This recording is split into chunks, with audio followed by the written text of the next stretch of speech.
Alright, gang. I think I think there's an outside chance that the internet is going to continue working today, and that would just be so sick if we could get internet all day today.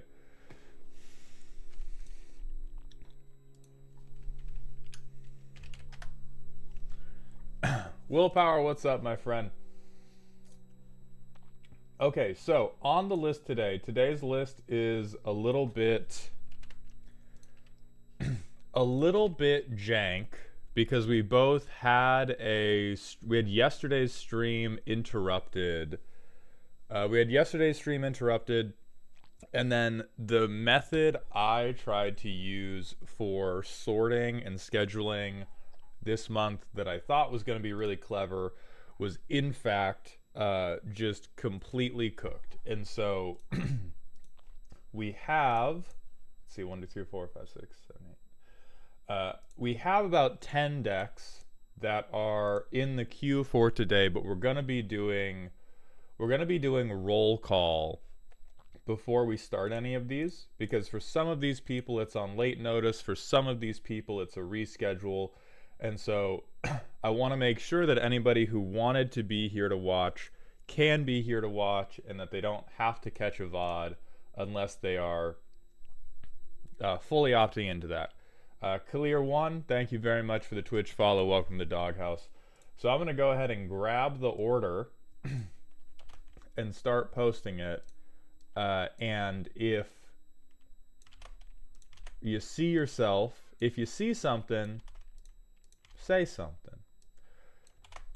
And let me know that you're here. And if you're not here, after a couple minutes, we will move on.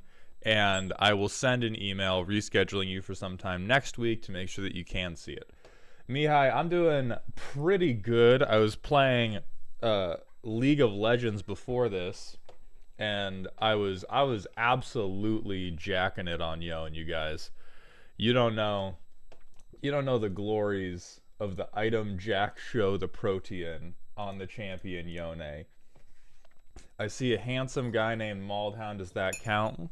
Will. You know just what to say to me. What's up, Fury Rage? So what I want to work on while we wait for today's list to get here, which is going to start with Mavanger. Starting next month, we're going to have an optional redeem. We're going to have an optional redeem to have me do the roast as one of the characters that I do either for my skits or characters that I'm coming up with. And so the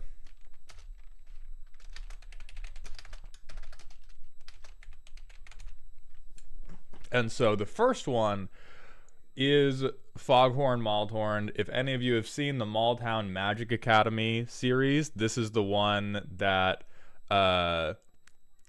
is like a country voice. It's like southern.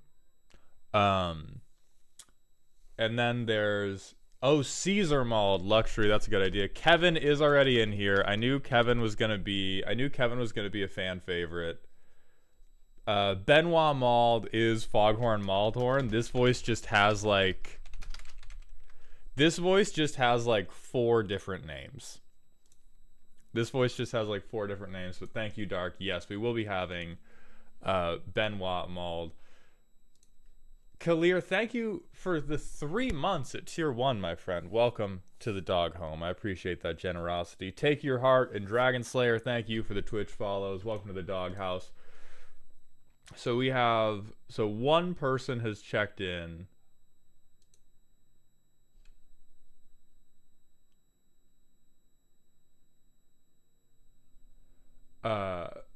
One person has checked in, and that is Ashes and Leaves. Thank you for putting me near the bottom. I'm in the middle of driving and moving apartments. No worries, we will keep you near the bottom, Ashes and Leaves. And if you're still moving by the time we get through the whole thing, we can always reschedule you. Yogi the Ursa Ring, thank you for the Twitch follow. Welcome to the doghouse. Dragon Cat here Okay, Dragon Cat. I'll make you a deal, Dragon Cat. If in 7 minutes we have not seen anybody higher than you, we will move you up to first. So 140 hard start. If nobody else has checked in, you're currently last, but we will put you up to just beginning. I just got the Family Matters precon. I need some advice. If I used Jace to plot them, could I still pay their offspring cost so each plotted card be 2 mana? Dragonox, I believe you can. Offspring is an extra cost. When you choose when you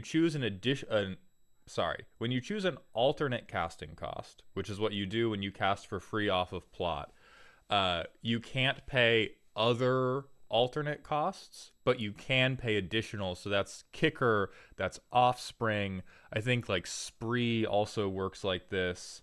Or I'm not actually 100% on Spree, but I know for sure Offspring, yes. If you use the new Jace to plot them, you can still pay for their Offspring cost after you can still pay for the Offspring cost after you free cast them using Jace's ability.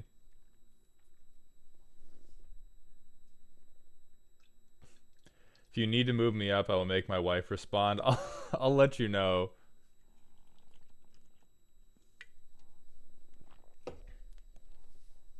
Just made a deck with 18 Jaces clear. We had one deck on one of these streams that was only Jace, where every single card was a Jace or had Jace in the flavor text, or even their basic islands it was the Jace walking along the beach.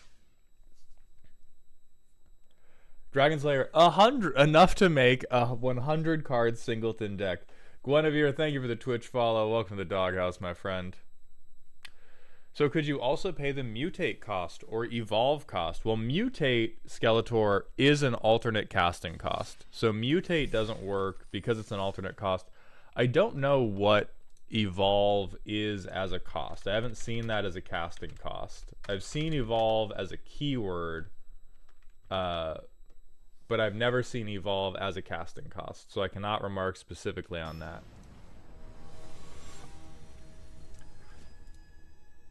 Alright, that's 4 minutes to go. Dragon Cat, you are still first up. We're also still looking for a Mavanger, Syaryusu, Siren, Evil Edna, Rival Thoughts, Wes, Merkwolf, and Bad Cass.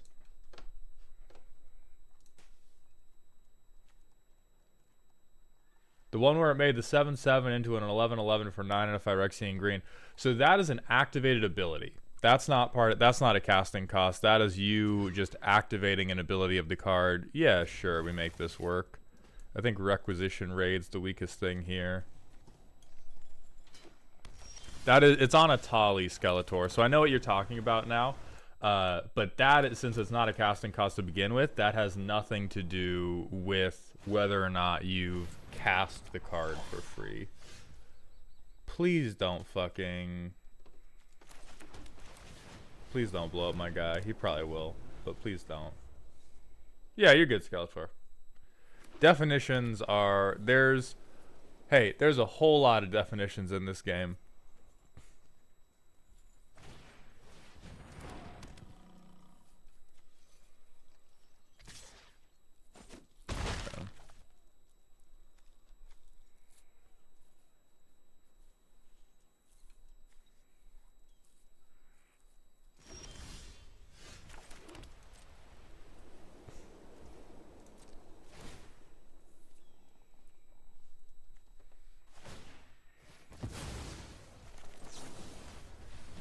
Bozo.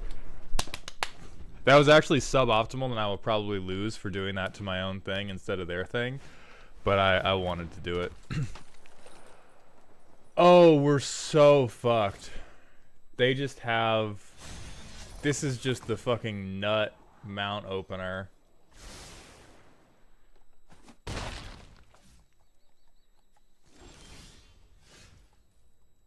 Because I have no hard... So that's going to have first strike forever. Yeah, we just lost the game there. That was just the... that was the hardest, like, hey, you lose now.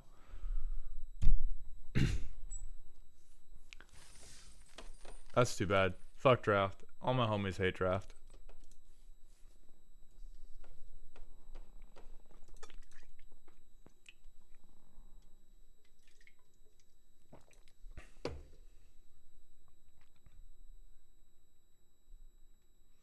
Trying to make a 14th and Clara deck. And I want to know if the mill can be doubled. Let's see. Reveal the top 14 cards. Yeah, I believe so. The copying thing kind of non-bows, but you can copy the rest of the effect. Oh, this is not a good hand. Oh, this is a even worse hand. Okay.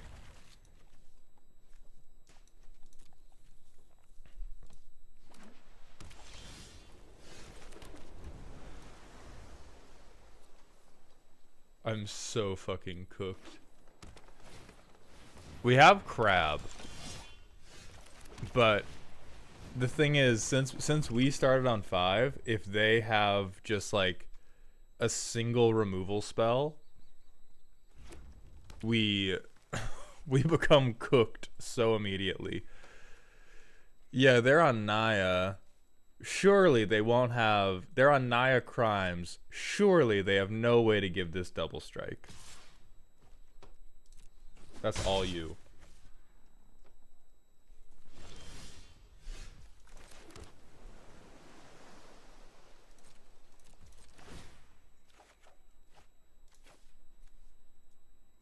Yeah, fuck the Geyser Drake. I need to get to this Sphinx.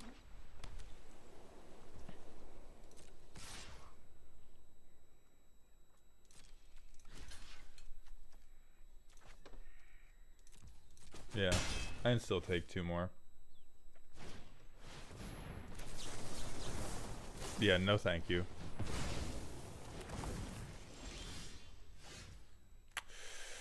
That's good. That's good.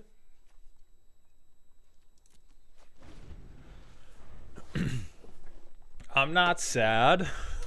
I'm not sad at all. Where's this fucking land, bro? I am not equipped with the premium shuffler this game.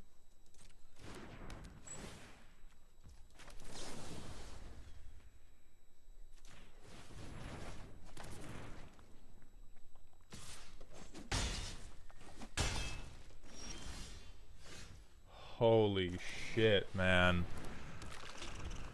Alright, at least we have a removal spell. I need to put the crab in front of this time. Sure. Alright, we're just gonna fucking lose because we are never gonna get to our lands.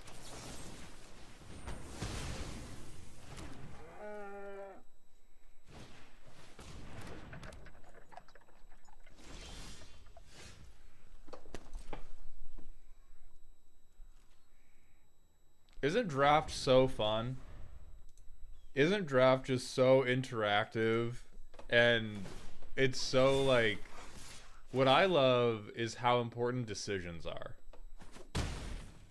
What I love is how important all of the different and varied decisions you get to make are.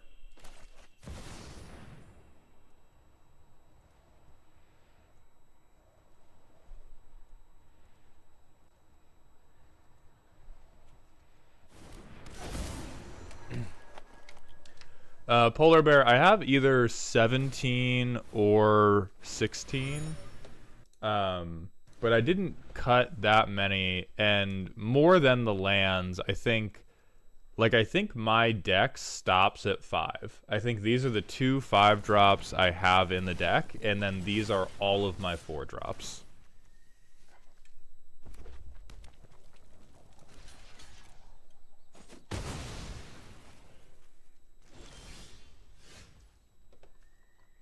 Yeah, that's cool.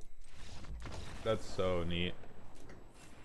But I I drafted the deck over a week ago, so I may just have I may have a copium memory of what the deck actually looks like. So I had one other 5-drop that is a 2-drop. Like, you play it as bounce one of your own ETBs. Then I had 13, 15. No, so I was on 17 lands. I had 2 5-drops all in my hand. I had 4 4-drops all in my hand. And then everything else is 2-drops, 2 and 3-drop interactions that we just didn't see a fucking lick of. That's so cool.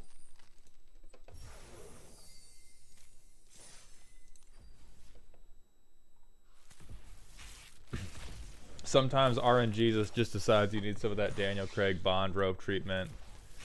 Yeah, I mean, that's the I had this same kind of feeling when I was playing in... I played in a Pioneer RCQ during, like, the last weekend they were available. And I think a very important thing about this game is variance is not a downside of Magic. It is part of the point of the game. It is part of the pitch as to why it's a good game, and that is why I will fundamentally never be able to engage with it seriously as a competitive thing. Because a core offering of the game is bad hands happen, good hands happen, and the game takes way too long to play for you to play enough matches to reasonably overcome it. And that's part of what makes Magic such a incredibly fun casual game, particularly with Commander. But it's kind of like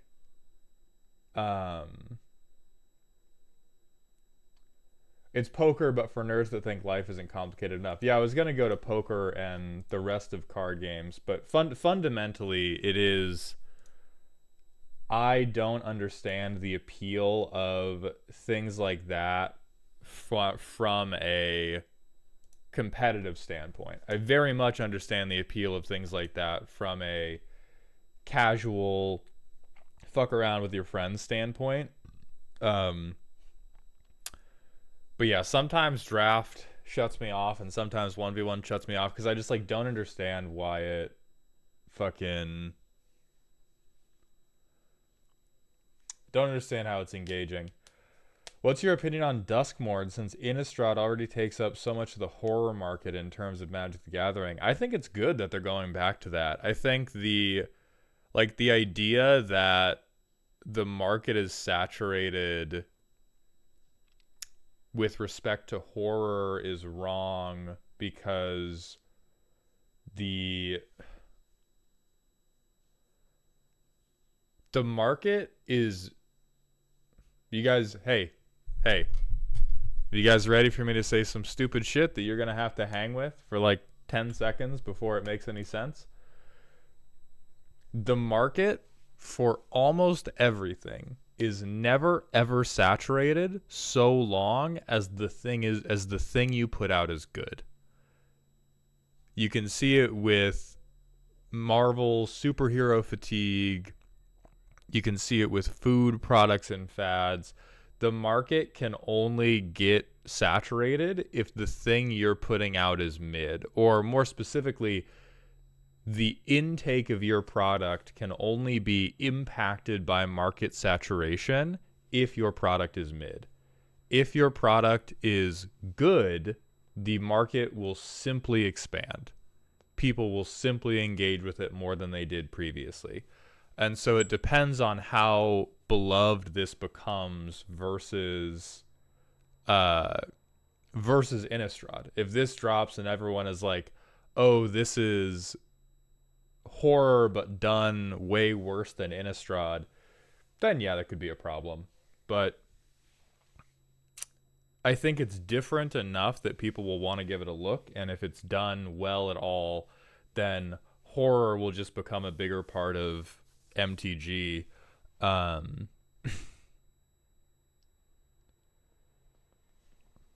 then we had a Smasher Pass, also the Double X and Doomy. Thank you for the Twitch follows. Would Baldur's Gate 3 be a good example? There's a ton of RPGs, but Baldur's Gate 3 was so good it got a ton of people playing it. I would say Baldur's Gate 3 is a perfect example. BG3 also benefited from social media wildfire because it was so good, and it still drives home the point of, if you are just better, people will keep engaging with your stuff. And I have the same, I talk to other internet people about this all of the time. I think people that try to sell you, oh, this is how you go viral, those people are all hacks. But for the most part, if you make a good thing, it is nearly impossible for it to flop. And a lot of people don't agree with that. And I think that the two things that are at work there are they have different metrics in mind for what's a flop and what isn't a flop. But when people talk to me about TikTok jail, what I am mostly shown is people will show me videos that are all right. They're not offensively bad, but they're not super good. And they say, this got 200 views. It makes no sense. Like, it doesn't, I'm being held down by the algorithm. And you've made something totally, you made something that was totally just fine. And so nobody really responded to it.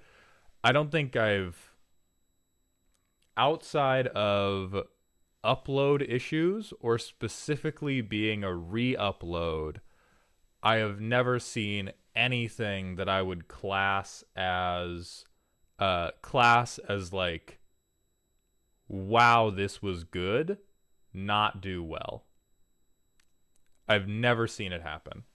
I've seen things that I've really wanted to be good that I've made flop, and if I go back and do a post-mortem and watch it and try to be critical of it, I can see all the spots where, okay, that wasn't good pacing, that joke didn't really land, this character didn't really come across as a character, etc., etc., etc.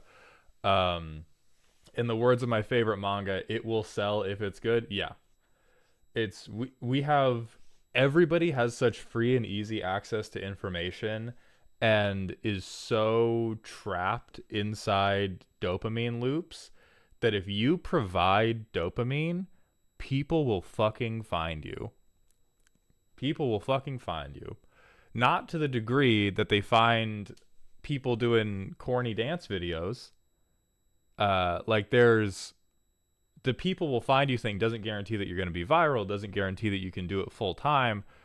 But one thing I talk to my therapist a lot is, like, we get used to seeing these crazy view numbers on things like Twitter and shit. And it's like, if 1,000 people watched your video and 200 people like it, that's crazy, man. You made a thing that made 200 people exhale loudly out of their nose. That's a win. You got to take those as a win. But then people will post things that are like, oh, 150 people looked at this, 3 of them like it. It was a incredibly blasé, like, you just tried to do some, like, me when I'm relatable thing and not something that you thought was funny, and they'll be like, I'm being held down by the algorithm. All right. Anyway, let's move on to the deck roasting. I've still only seen Dragon Cat. So Dragon Cat, if you're still here, we're going to open up with you. For everybody that hasn't been here before, the way these deck roasts are going to work is we do primer, power level, deck in one word. That one word should be the overall vibe of the deck. Your primer should be what you think the deck does or what you hope it does. There are plenty of people in the primer who say, this is what I want it to do. I know it doesn't do that. Please, Papa, help me do that. And I'm down with that. You also say if you want improvements or not, which Dragon Cat has said, fuck you, my grandpa's deck has no pathetic cards. So I will offer no improvements, only denigrations. The power scaling we accept is also silly, spooky, scary, rather than 1 through 10, because numbers are bullshit. And so Dragon Cat's deck is spooky. The primer says that the plan is to get as many non-land permanents onto the field in the first turns of the game, then cast Abdel to exile all of them.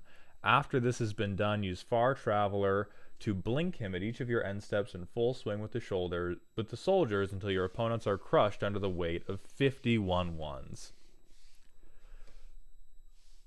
Alright, so Abdel, 4 mana in white, just full mono white, so we're never ramping. We have 37 lands. I already... $46, so we may have escaped... The one time we've escaped Smothering Tithe. Alright, so you exile any number of non-land permanents, and you make a 1/1 for everything, for each thing you've exiled. And then you need something to tap him, and then you can use Far Traveler to just do it every single turn. Understood. Actually, a multiplier.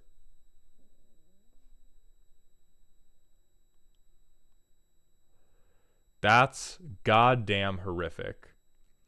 I hate that you're just chucking rocks off the freeway and they're turning into men with spears as they land on all the cars, because the token goes away and it doesn't come back, but Abdel still counts it.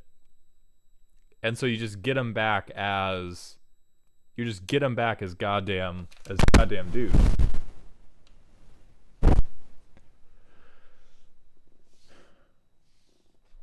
Maul, does it help you at all if I use all of my Twitch accounts and YouTube accounts, total 7, to watch at the same time? I would never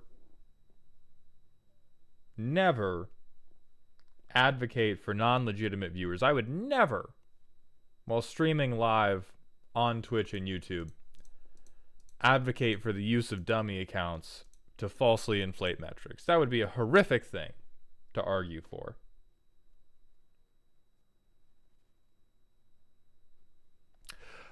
Realistically, I do not think it helps. I think that kind of stuff helps when you have, when you're still trying to get past like 20 viewers. That is when it is helpful to have the homies watch you on different monitors or internet sources. I think at the level of viewers that I'm at now, it's more on me, right? Enough people watch, which thank you guys so much, but enough people watch that enough people are able to find me through the algorithm that it's, you like it or you don't. You like it or you don't. And I'm not going to sweat the numbers too far past that, but thank you. The Double X, thank you for the Prime sub. Welcome to the dog home, my friend. I appreciate those Bezos bucks. All right, aura tool. Why the fuck do we have auras? Oh, I guess when it comes back in, you get to redecide what it's enchanting.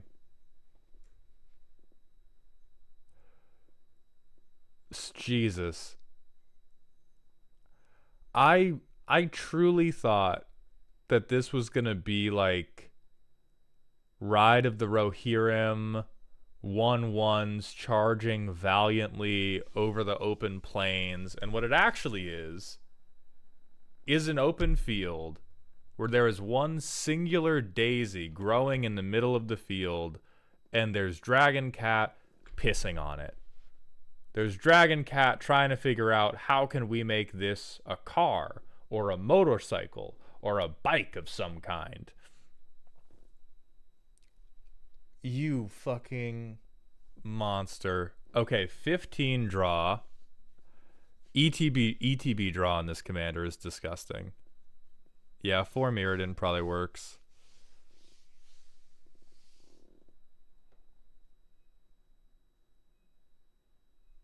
Oh lord. You've made Novice Inspector great again, you maniac.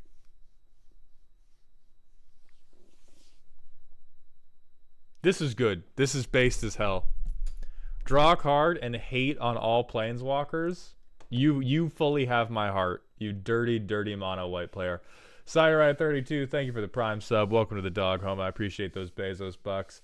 And Calamity, thank you for the 30-bit cheer. Alright, so we're definitely drawing cards. We're definitely gaining life, which I fundamentally disagree with. And why do we have a wastes? Why do we have... Is there an Eldrazi in here somewhere? Why do we have colorless mana production? Eldrazi Displacer. Okay, so there is an Eldrazi in here. Oh yeah, funny effects. This is the most honest tag I've ever seen. There's so many people try to do clever stuff with their tags and try to find silly ways to sneak in whatever these 6 cards are for them, because everybody has these 6 cards in their deck. I love that this person owned up to it and just said, funny stuff. Okay, so we can get an instant or sorcery back. More exile. I love stealing and taking things. Wow. Wow, what if I had a fucking propaganda effect that only worked with my commander? Realist reanimator hate I've ever seen.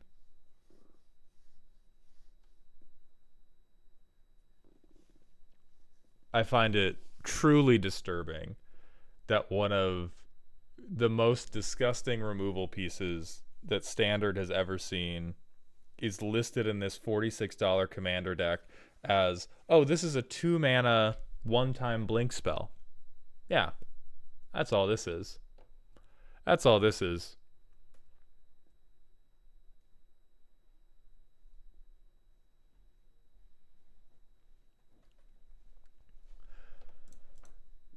Multi-tag. Okay. I saw 5-mana artifact creature. I thought this was Golos. Alright, you get a free mulligan because you have no lands. Wastes, Spring Leaf. So you said shit out as many permanents as possible.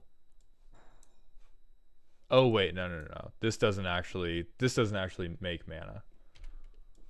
Okay, so turn 3 we've got this, and then we've got, I think it's a mage, not a citizen, but who cares? We've got this. Oh my god, and we already have actually a multiplier. And I think that was each other, so we get 2, right? Yeah, each other. Okay, it's turn 5. This is opponent controls, so yeah, let's be a little bit annoying and let's get both of these out. Turn 6. Boom. 1, 2, 3, 4, 5, 6, 7, 8. So we're gonna make 8 1/1s.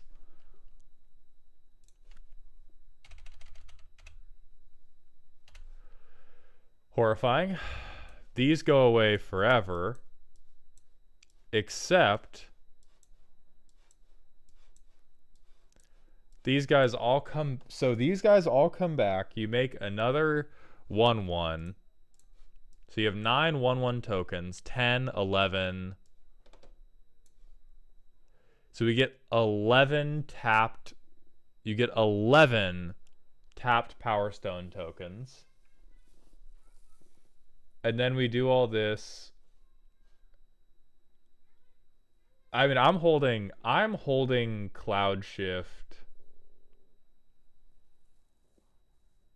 Oh, so we just get 11. Okay, so we just get the 9/11s, and then they don't come back till he leaves. Okay. So we just have a million 1/1s right now.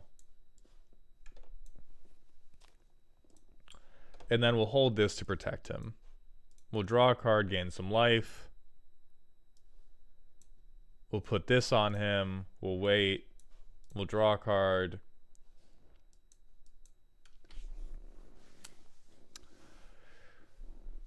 I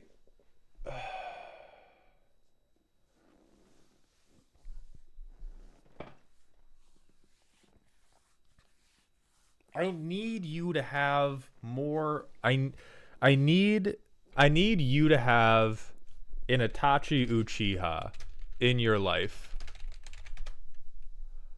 I need you to have this. I need you to have this happen to you.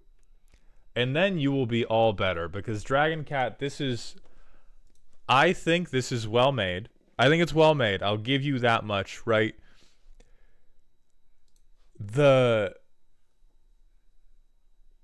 Unless you are playing against only Izzet decks, this is the closest I have seen to a pacifist token making deck ever, because you have a lot of card draw.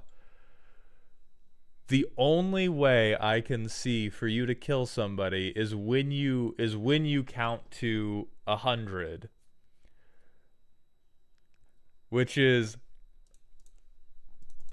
like watching this deck. If I was playing against this deck, I would just be like tears in my eyes, screaming at you to do this. I full swing every turn. You forgot Far Trial. I didn't forget it. What I'm thinking about is all 7 of these life gain effects to me say I'm afraid of dying. Not Invasion of Dominaria, because it's, I mean, okay, so these three also draw a card because you're multi-tagging. Everything that's focused on gaining life says to me, I don't want to die. And in my heart and my soul, we gotta want other people to die. We gotta want other people to suffer. I believe you if you say you full swing every turn. 1/1s don't trade. I'm sure you know this well too. 1/1s don't trade phenomenally. So where is the even you don't need Cathar's Crusade. We don't need all that action. Is there a reason? Is it do you have a emotional link to them being 1/1s instead of them being literally twice as effective? Because you say I just go wider. I am not arguing against you going wide right now, because I'm with that too as an effective strategy. I'm saying, like, Concave Phalanx, this is a non-land permanent that does not help you go wide other than by being a non-land permanent. And so it does not have any distinction of this is making us... Yeah, Arcanine raises the great point of, like, me when my entire army steps on a Lego and dies. Dwarven Priest would be the cut. Yeah, Dwarven Priest is probably the easiest. I would also say, like, it feels like you have an advantage engine, and then instead of a way to convert that advantage into murder, you have a crazy amount of defensive gameplay. Like, this looks like 1/2 token go wide, 1/2 control deck to try to avoid getting killed in the time it takes you to kill everybody with 1/1s, when white is the color that's probably... It is defensive so that I can full swing every turn. Listen, as a League of Legends player, here's the best defense is a motherfucker being dead. The best defense is always a motherfucker being dead.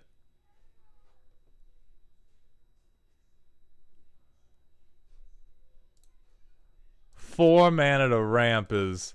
This is a very good budget list. I'm sure that it works. I would be hard pressed to believe that at least one of these life gain effects, or at least one of these softer, like all of your categories, your 3 categories that have more than 10 things in them, I would be incredibly hard pressed to believe that cutting the worst one for something that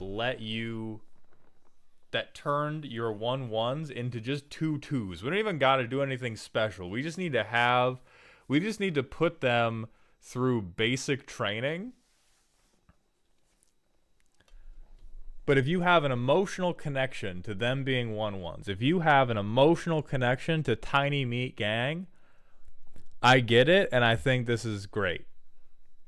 But that is the question that stands out in my mind. Is like, we're doing all of this. It feels like we're raising this. Okay, you do. All right. Then I would say change nothing. I do hate you. You stand alone, pissing on a flower in a field. This is the type of deck. I think this is the type of deck that would make me scoop the fastest. Because if I'm playing against this deck, and I don't have a board wipe, the game's over as soon as you establish the Abdel loop. And I think you've done a good job establishing it. And it would also establish you as a blocked contact in my cell phone. This is honestly, masterclass in playing with your food. Masterclass in playing with your food. Board wipes don't affect me because Abdel protects everything. Yeah, I mean, he protects everything but your 1/1s. So I think rather than a board wipe, I'm like, if I don't have Caltrops, right? If I have Caltrops, your deck doesn't matter. And if I don't have Caltrops, I lose the game on turn 6, but the game doesn't end until turn 15. Is how it feels. Is you just have to stand there watching he's just standing there menacingly. That is what is happening to you after the Abdel Adrian loop gets set up. But massive respect for having a goddamn reasonable amount of card draw. Could always just win by happily ever after.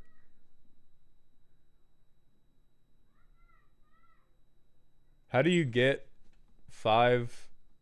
How are you getting 5 colors?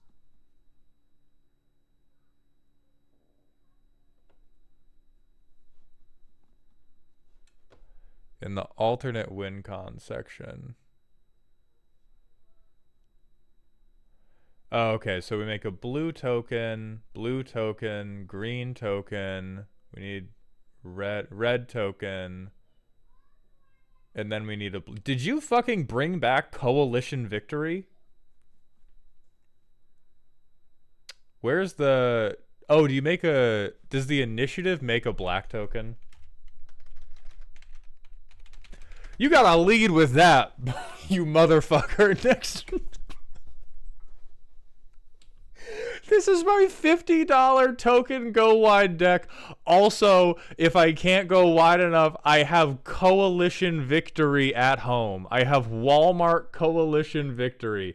That's fucking beautiful. I retract all of my notes.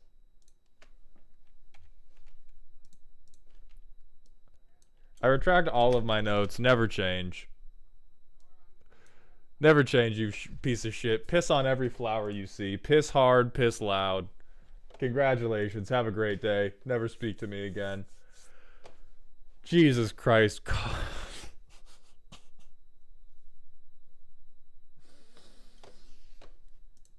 The jump scare coalition victory is in here.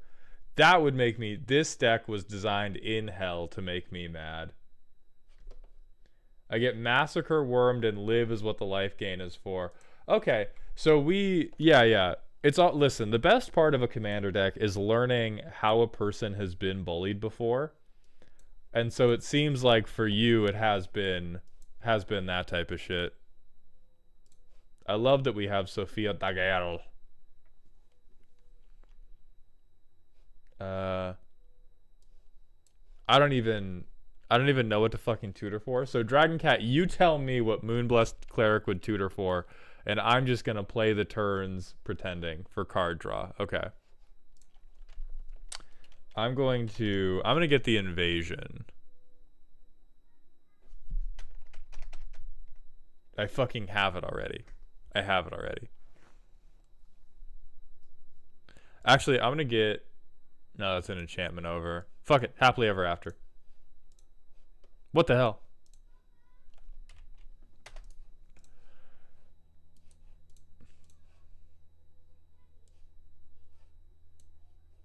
We're getting a little bit land screwed, but it's... Oh, nope. Now we're fixed. That'll go to bottom. We get another land, and then we get to Abdel. That's just...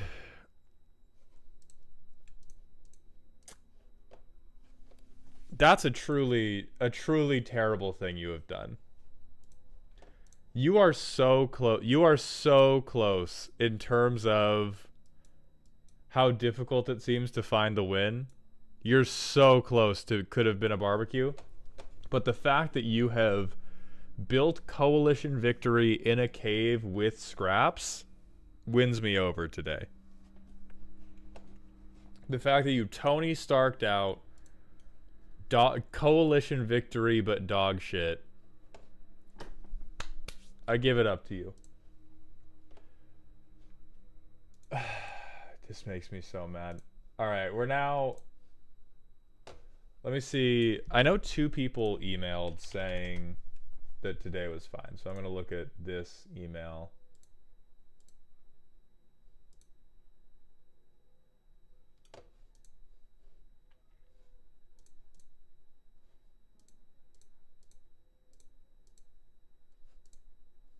Eco, Light, and Dark. Okay, so Ashes and Leaves is still here. I have one with it with 0 cards in library. You are just...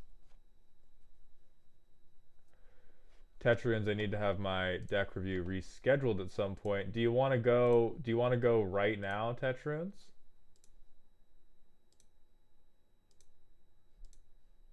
If you still need to have it rescheduled? Do you have the deck? Do you have that thing on you? Is it your July roast that needs to be rescheduled, or is it from a different month?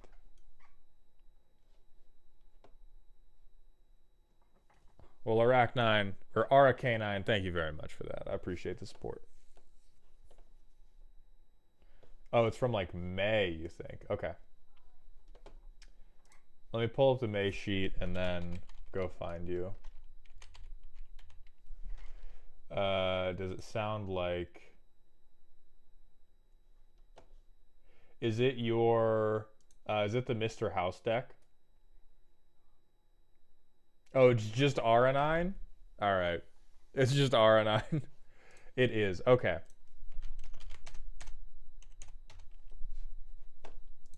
Let us revisit... Because I think this one got looked at, and then we had to reschedule it so we could look at it with you here. So let's revisit Mr. House, President and CEO. The primer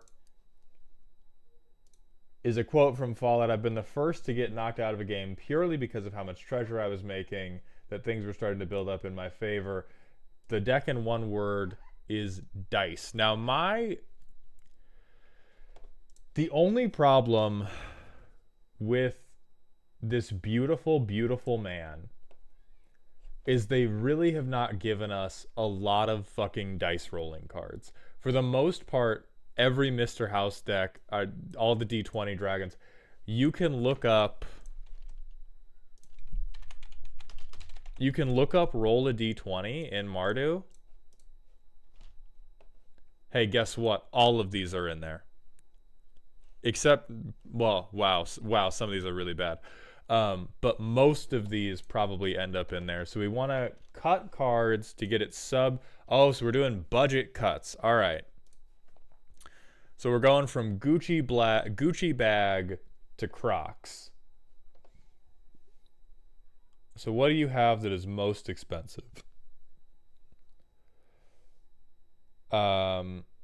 Nuka-Cola. Well, one, Unwinding Clock. Unwinding Clock and Mr. House. This is for sure a once I'm already memeing on you, this allows me to deep fry my memes, which is very funny. But if we're going for a budget deck, you need to circle the wagons around the core gimmick and not worry as much about things that make it go super crazy after you've already begun gimmicking. I would say the same goes for Strionic Resonator. This is another let's turn good value into great value, and if you want to focus on budget, you need to say let's just keep having good value. Anointed Procession and Revel in Riches are, this is more good to great. It is so fucking strong.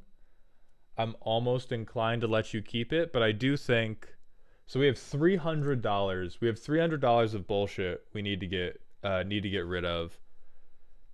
And so for deflecting SWAT immediately. Deflecting SWAT is great. It is not $33 worth of great, especially if you are intending to make treasures so you can hold up mana. I don't know how much this costs because it's also a pretty good card. So what if instead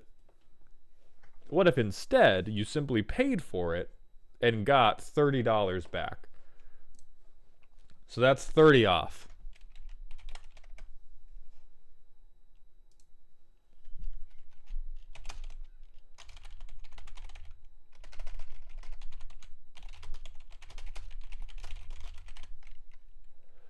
What's up? I 200% slept through most of today because it's been an existential nightmare, and the only thing that can fix it is your suffering and immense psychic damage at other people's decks. Well, Troper, I've been there. I'm sorry to hear that you are there currently, and you're coming in on the tail end.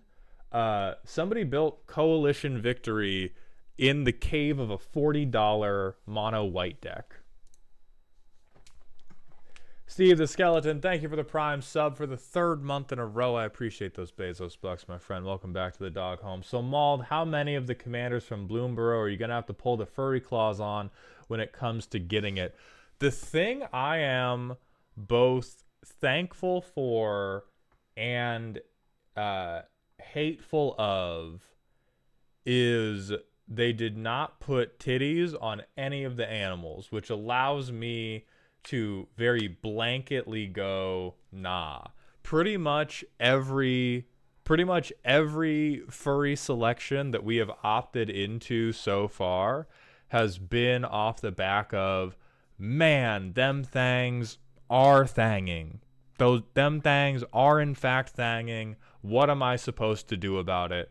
But with no thangs to thang, it's much easier for me to stand strong in my, that's just a woodland critter. That's just a critter. I do not have critter riz. That's not me. You got to talk to Hugh Jackman for that. You can't talk to me about critter riz. You can pretend with Frog Nissa. I'll get you, Yogi. I will get you. Yeah, it's Redwall, not Lola Bunny. Do the critters have mauled riz? No. No, they don't. Dance with Calamity. Very based of you. So all right, so Tetrun's returning to the budget cuts. Of these 3, I am most inclined to keep Revel in Riches. I think that Mr. House struggles to win with anything other than Overrun, and getting Overrun is harder on a budget when we are cutting all of these doublers and triplers that are going to make 10,000 golems for you.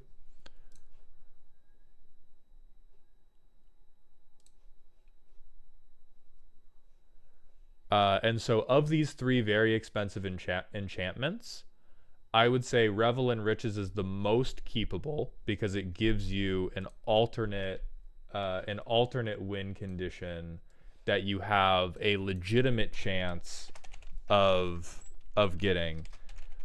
So if we say Anointed Procession is out for something, Smothering Tithe is out for something. Do you have the Afflict? So there's a man in here that says, hey, did you block this 3/3? Because no the fuck you didn't. Oh yeah, do we have Descent? You should make these people lick your taint. Tell them to descend your Avernus. I think this is good for you because you can use the treasures. This is the exact type of shit you want to do, where it is ostensibly symmetrical, but because you are cheating at Magic, boing flip, now it's one-sided, and now you get to gamble. You after like one turn. Yeah, after one turn, Mr. House can just play Dungeons and Dragons, and you can gamble with him every turn. So on the turn after you resolve Descent into Avernus, or no, 2 turns after you resolve Descent into Avernus, you get to roll 5 6-sided dice every single turn if you have Mr. House out. So this is the so it's $4. So we'll say you swap that for Smothering Tithe. And so we're going from a $47 card to like a $4 card. So we get $42 there. So we're $72 total. We're up. If you don't have...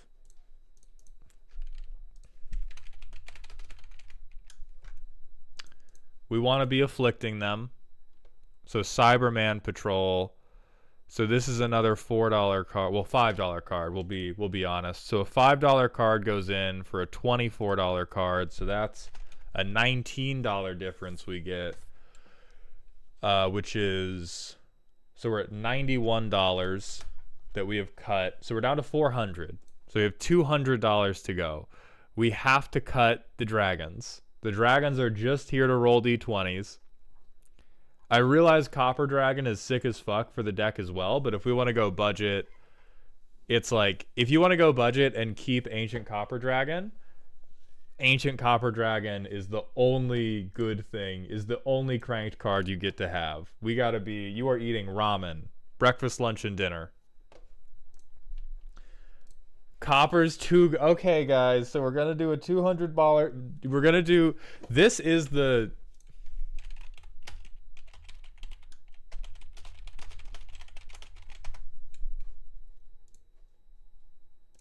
You're doing this to us right now.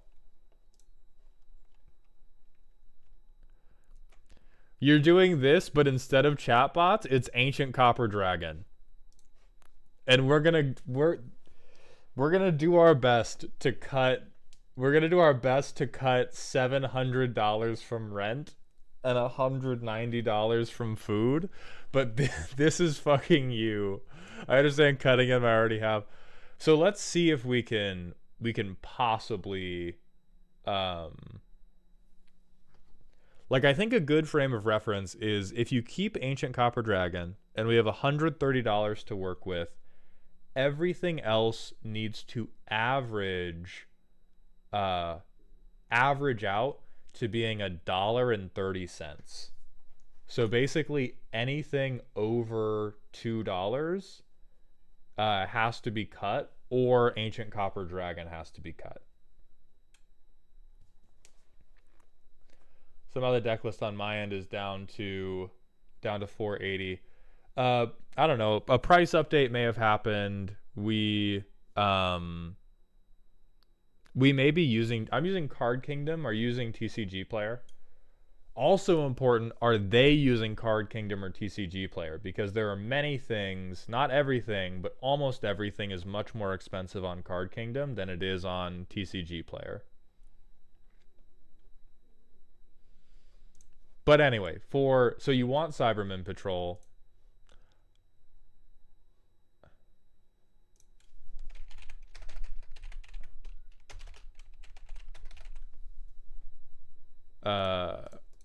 You want Cybermen Patrol. We're going to... Oh, you save on shipping with Card Kingdom. That's a good point. Hey, you guys. You can also use my code at Cool Stuff Inc. to save 5% at coolstuffinc.com and hopefully not get me fucking fired. But they might not have stuff. It may be expensive. I don't know their specific pricings. So for the Ancient Dragons, we probably want to swap them with something else that rolls a d20.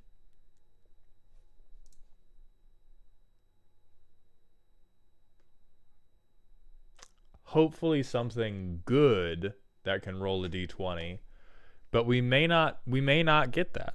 We may not get that. We may have to take things that are bad.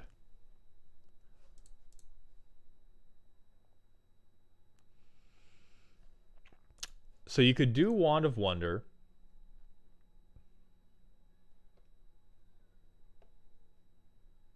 Revivify is a little cringe. Oh, thank you, Raid Zero. I appreciate that very much. Lightfoot Rogue, you have.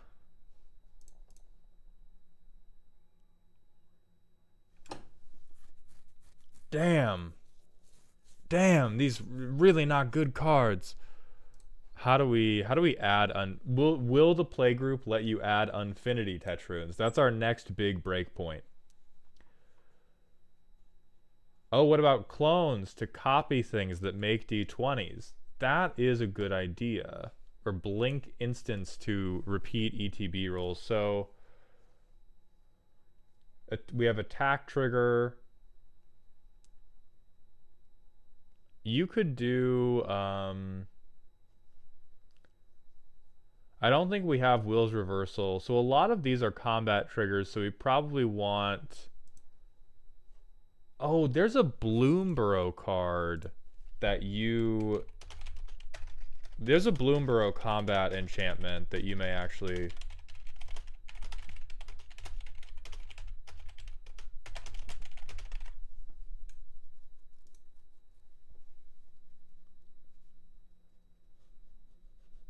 come on.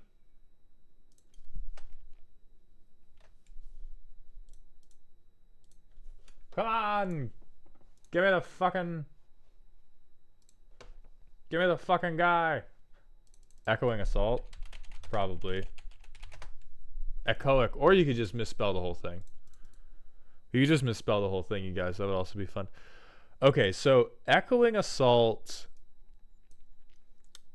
I fuck with this a little bit for your deck. It's a little expensive, but it's gonna give your Robots Menace, and it's going to let you choose all of these d20 on attack things and copy them. And then you can begin a little bit of cookery. You have a shitload of artifacts. I guess a fair amount of these are bobbleheads.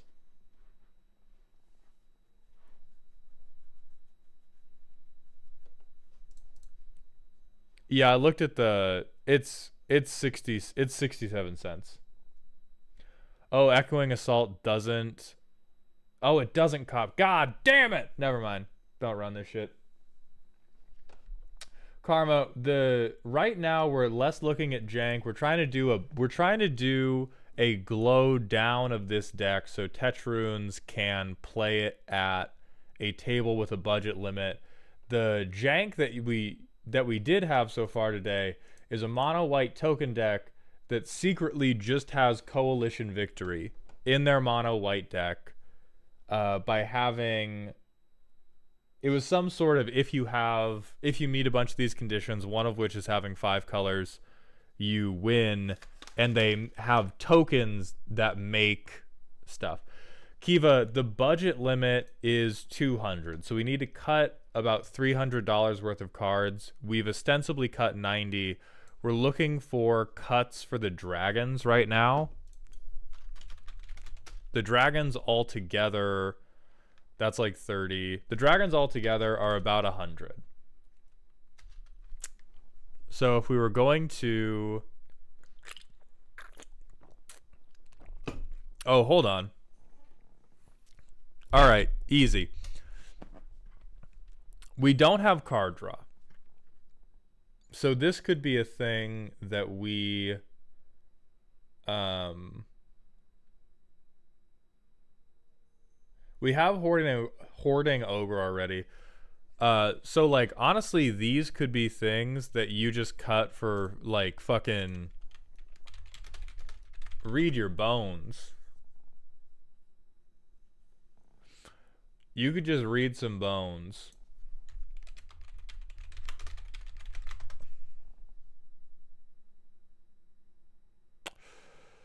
I don't think determined iteration will work because the triggers we want to copy are not starting as tokens.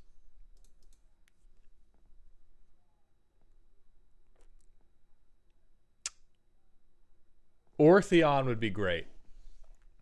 Yeah, Ortheon's... Okay, so one of these will get replaced with Ortheon, who is like 250.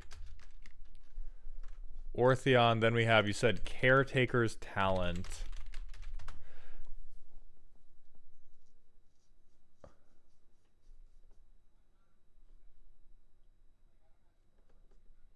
Yeah, you want Caretaker's Talent for sure. That's $1. Kiva, Flame Shadow Conjuring is okay, but I think if we're gonna go for... Because we want to do it like once every turn. God, Fable of the Mirror Breaker is going to be way too fucking expensive.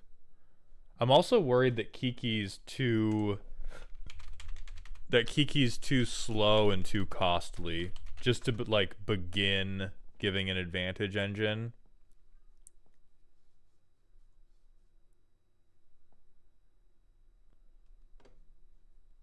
Flame Shadow's outside shot. It is good and cheap and funny, mate. Maybe put Iron Mastiff.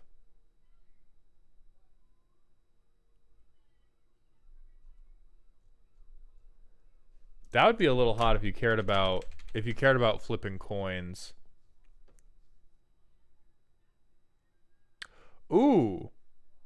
Oh yeah, you want this thing. You want this fucking little 10-cent asshole dog. Because you get a D20 for each person being attacked. Alright, so we have gotten you effectively $100 back off the dragon. So we're at 190 cut, 110 to go.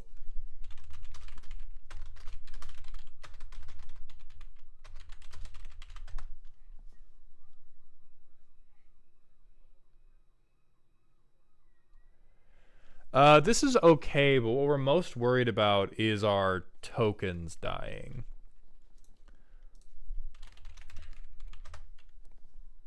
And so I want to see how much this costs. Okay, Marionette Apprentice, 67 cents. I think you probably want this. And so let's look for what you should cut for Marionette Apprentice. I think it's the Nuka-Cola machine. I think this works as a token generator. I think you would rather... It's just a lot of steps. You're paying 3 mana to pay 1 mana to pay 2 mana to get 1 tap. So that's 6 mana for 1 tapped treasure token. 9 mana for 2. So you're paying 3 mana for every treasure. So I think the 15 could go for Marionette.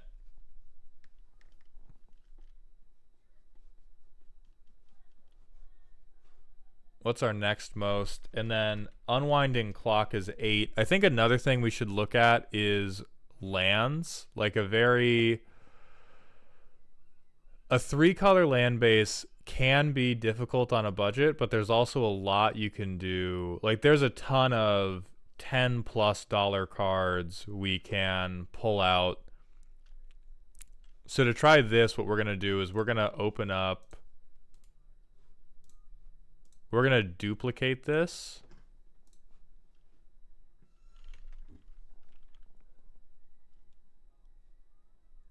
Oh, so it's already down to 211. Okay.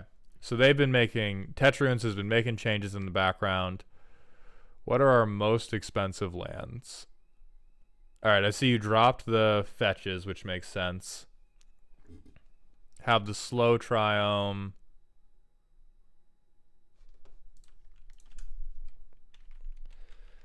Mardu budget. Man, I will appeal to people smarter than me.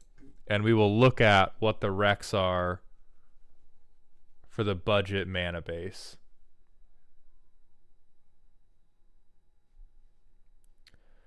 Okay, Guild Gates could do it.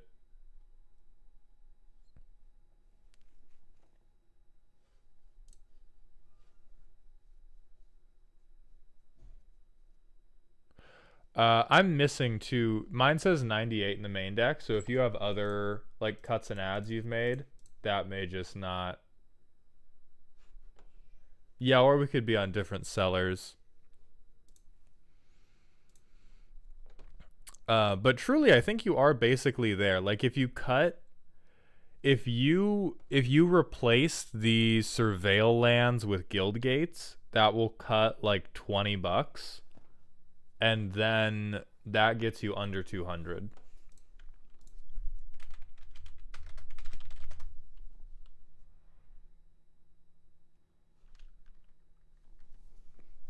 Hey Redco, you want to say that again? You want to talk about how cheap Mondrak is again? We want to say some shit. Narukami Knight, thank you for the Twitch follow. Welcome to the Doghouse. Kiva, yeah, you do make a good point. Feldon would be very good because you truly do not have too many dice roll creatures.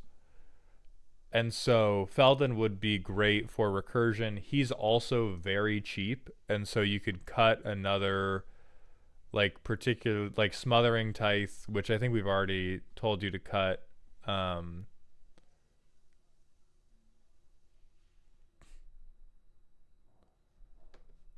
Manually changed it to TCG, and on your end you're at 25. I would say drop your surveil lands for guild gates. That should get you right under. I'm not sure that we have any ETB effects, which is the only reason I'm not recommending bounce lands. You could also do bounce lands just because they're so cheap.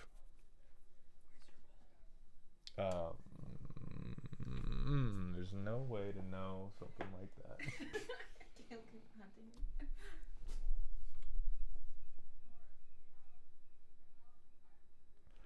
Yeah, take your heart. There's a wide variety of what people ask for. Some people ask to be called names, and some people ask for, hey, I have this specific problem with the deck. Can you please help me fix it?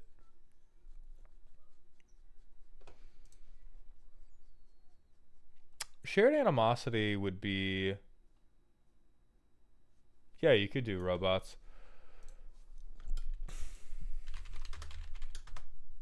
Fetid Heath. Oh, yes, these are good. I love these cards. I love these lands very, very much.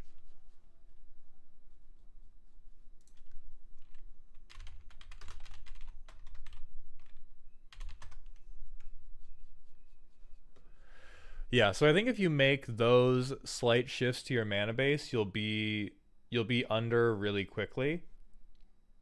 And then you can have I think other good things to add outside of what we already mentioned, which we already mentioned: Return the Favor, Anointed Procession. Oh no, we have these as cuts. And so we have Caretaker's Talent, Ortheon, Iron Mastiff, and Marionette Apprentice. So Anointed Procession, you probably want Shared Animosity as another good enchantment. And then you want Felden of the Third Path as a way to get some recursion. And then if you have any other things you want to change, I would just give yourself card draw. You got to give yourself... You need to have pans in your hand to cook with. Oh yeah, we also mentioned Descent into Avernus. And then the rest of it I think you can keep. I would say Apprentice. I think you want a little cheapo one just to have on, because you want them out by the time House comes down, so that any Weisenheimers that are thinking about committing property destruction rethink.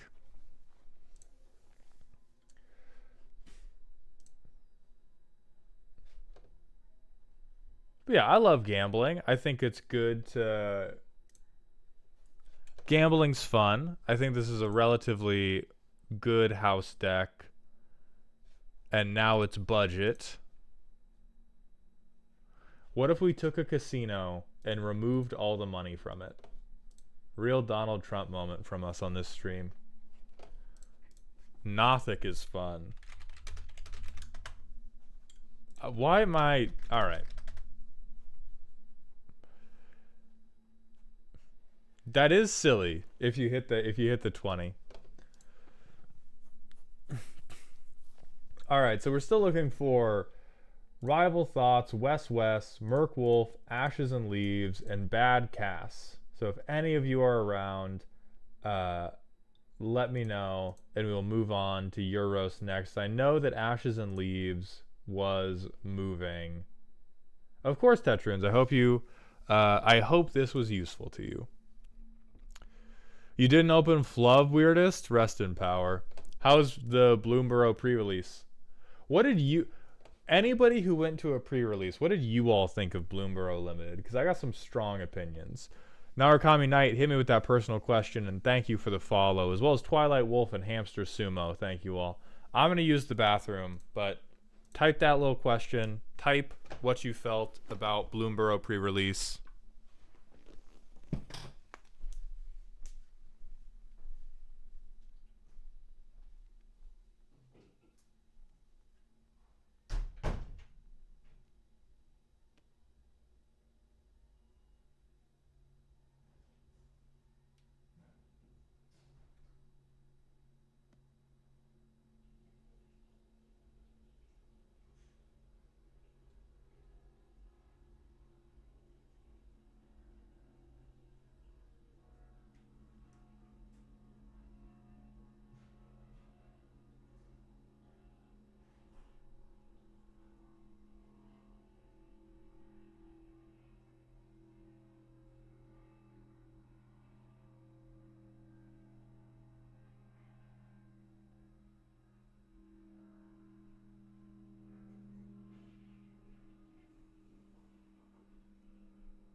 €5 for the chair. €6. Fuck you all. Let me look for Narakami Knight's question.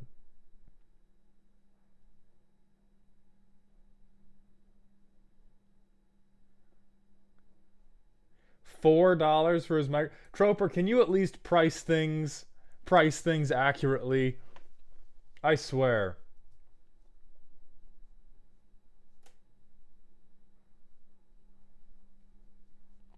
Reborn Hagiomaniac. I'm a little bit with you. I didn't feel like it was token specific, but there was a lot of like a lot of the limited to me was hey, sometimes just go die. There was a lot more of just go die in this set than I feel like I've seen in previous sets. Nobody, none of you get the door, okay? That's not, that's not yours.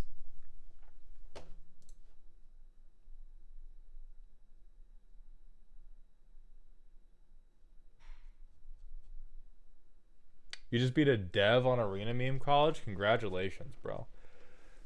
Good fucking, hey, good fucking job. Stargaze was neat. Z and I, so Z got to do early access and they let me watch, and we got Stargaze and never got to resolve it for anything because we just kept getting killed by fucking mouse aggro. How much for Z's monitor? Not for sale to any of you chumps. Not for sale to any of you chumps. Your leg cramped and you fell off the moving truck? I am so sorry, bestie. Official proof that Wizards like Z more than you. We didn't need proof of that. We have, or very specifically, I don't have proof. It is very clear to me Wizards does not, or at least certain people in Wizards do not prefer me. I got denied a creator pass for Vegas. I'm still going, just as a dude. But they give out those creator passes to damn near everybody. And they hit me with the, nah, we're full, bro.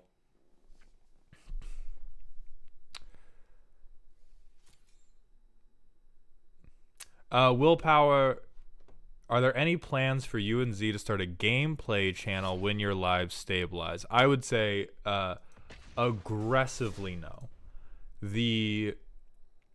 For me, the peak of what I want to do, or not the peak of, but I would say one of the peaks of what I want to do in this space is much similar to like Jon Stewart / Chappelle's show, rather than gameplay. Right now I understand that gameplay channels is just the thing you do when you make enough money to do whatever you want. Oh no, Ashes and Leaves, I was waiting for you. So after, we're gonna do this game just because I have a sickness within me, and then we can do your roast. I didn't want to start without you being available. Wowza.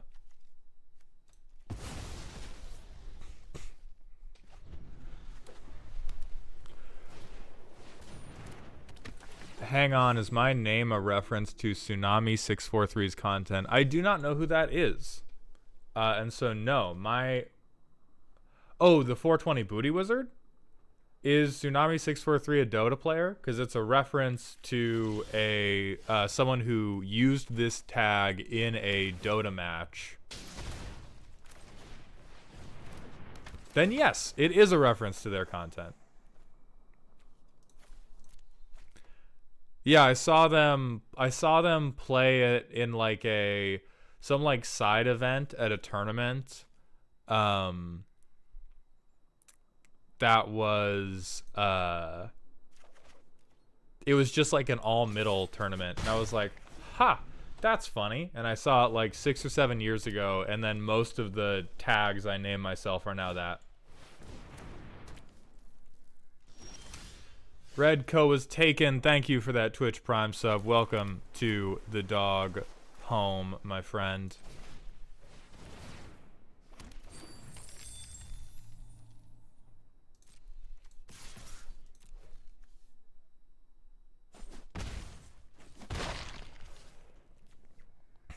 Are you going to keep being on other gameplay shows? Absolutely, yes, I am. I want to be, like, my goal is to be a much beloved recurring guest star. I just don't want, that's just not the pinnacle of stuff that I provide in my mind. But I very much want to be, ooh, I'm a little fucked, huh? But I very much like doing it I very much like doing it, and am going to keep doing it for as long as they will have me.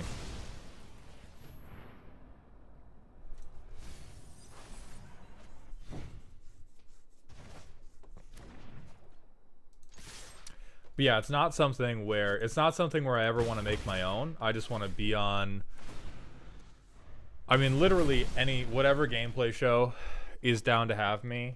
The only hurdle to me getting on a gameplay show is travel, really. Because I'm not in a position where I can say, oh, I want to be on this show. I will fly myself out there, and we can all have a good time together. All right, Ashes and I don't want to play against this fucking Shrine deck. I hate Demon Legos. And then Narukami Knight, I don't think I've seen your personal question. I'm gonna scroll back through and look for it again. Okay, Willpower, Fergie, Redco, Wolf.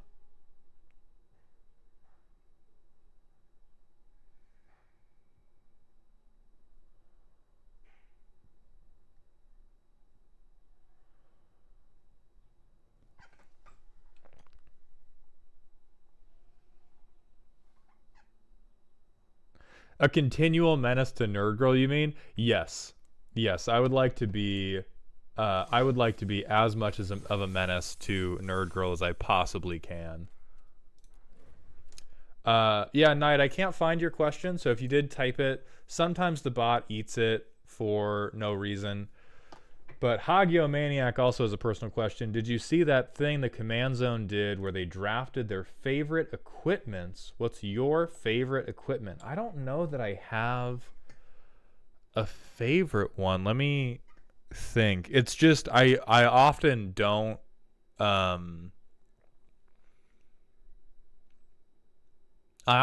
use them in my deck. I think the only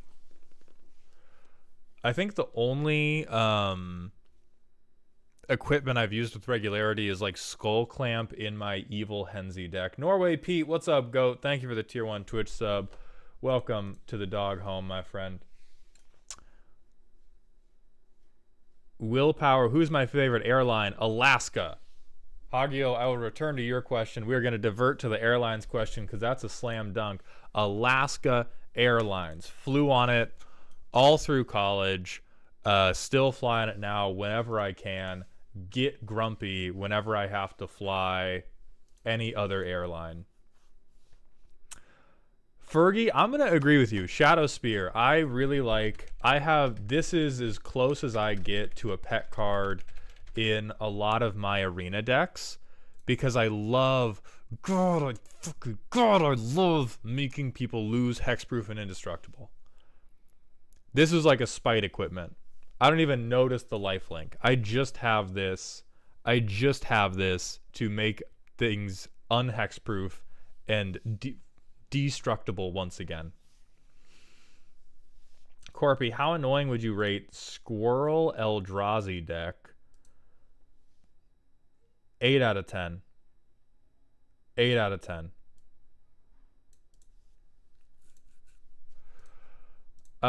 Yeah, Troper. So what it's gonna be, so the way Ashes and Leaves, I swear to God, after I vamp for like 2 more seconds, we're gonna do your roast.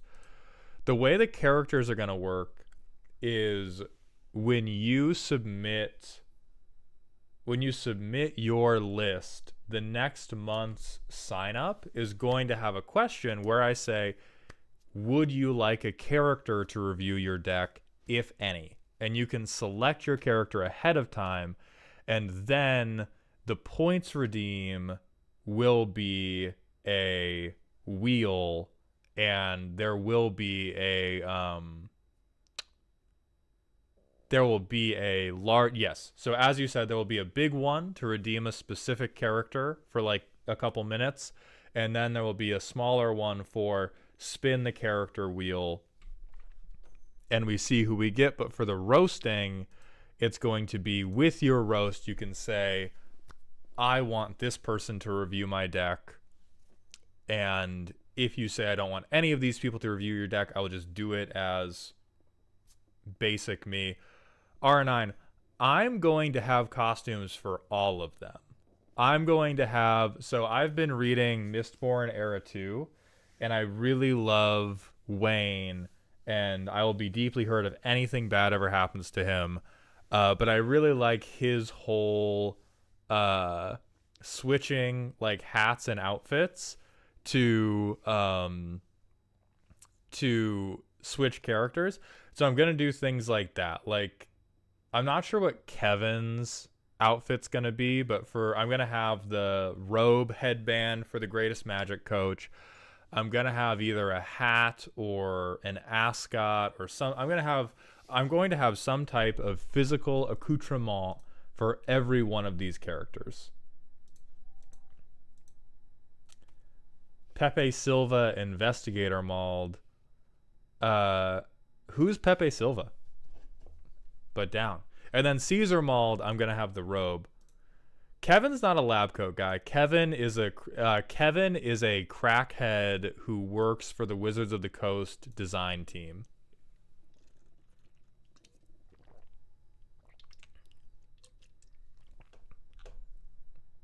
Mods, Google Pepe Silva. Oh, okay, yes. I know what this is. All right. I know what this is. I simply forgot about it. Yes, Kevin is Pepe Silva. Or have specifically Pepe Silva Investigator Mauled.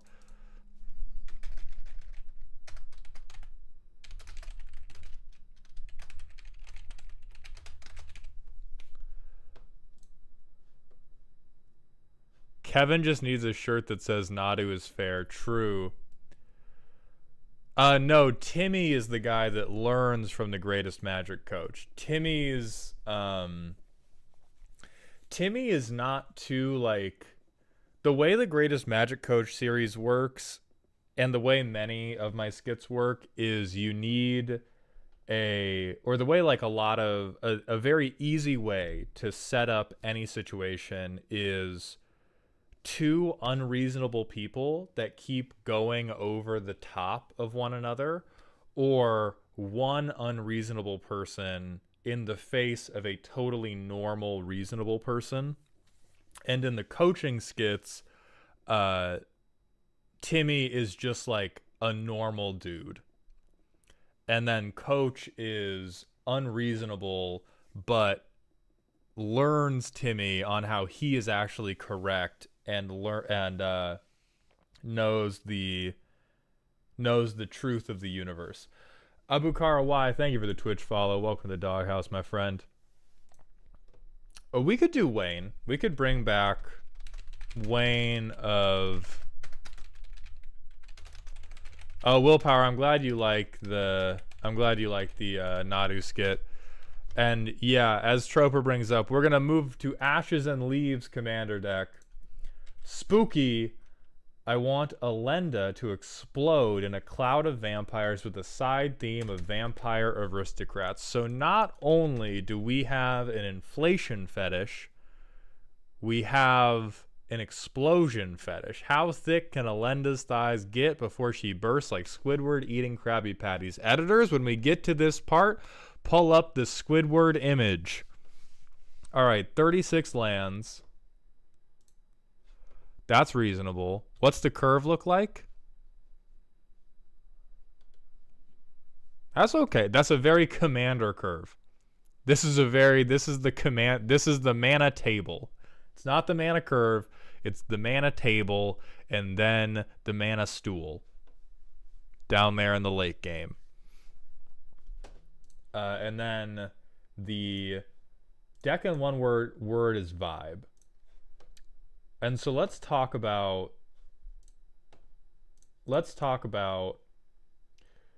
oh, you want to click the button for the marker in your stream, makes your editor's life easier. If I wanted to make their life easier, I would let them out of the basement. They can earn their liver treats. So before I look at these cards, let's talk about what images are being evoked in my head with making Alenda's thighs thick. She cares about 1/1 counters, and she cares about her power being very big. In white black, I think off rip, have you ever created love handles with the power of rage? If this card isn't in the deck, I'm going to spoon feed this card down your throat. Because as a response to Alenda dying, this is going to be fucking incredible. So this is the type of stuff I want to see. I want to see clown ass make Alenda huge and win, and then let her die. So let's see with that context, let's see what's actually in the deck. Death triggers make sense. You want a lot of stuff to die. This is so this is whenever you sacrifice another permanent. If you're doing this, I want to see a shitload of sack outlets. Destroy the non-believers. So this is all our removal. I love that you can say making Amalia see 18 instances of life gain is my removal, and I fucking believe you. I totally believe you. Most reasonable Orzhov player thing to say. Feed. Okay, when something dies, put a counter on. When something enters, put a counter on. When something dies, put a counter on. Dies, counter on. Companion to every commander deck. Okay, Soul Cleaver's great. Ozolith is great for the counters. Then we got a lot of death triggers. Sacrifice outlet. Okay, you've got a lot. I'm pretty with that.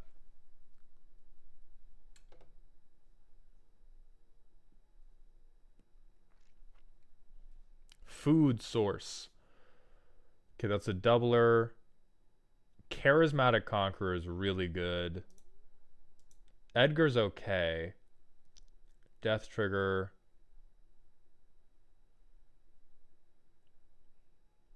Okay.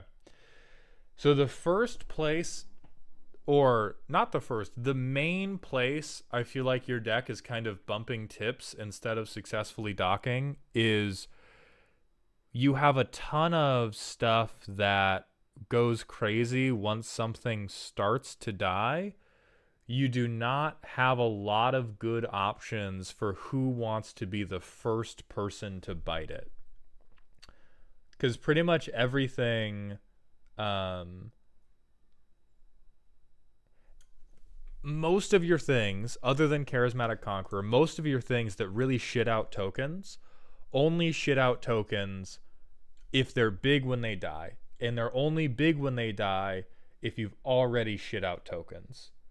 And I think that necessitates either a slight change in direction on how we're getting our things big in the first place, or how many non-conditional token makers we have. Because right now we pretty much only have conditional token makers other than March of the Canonized.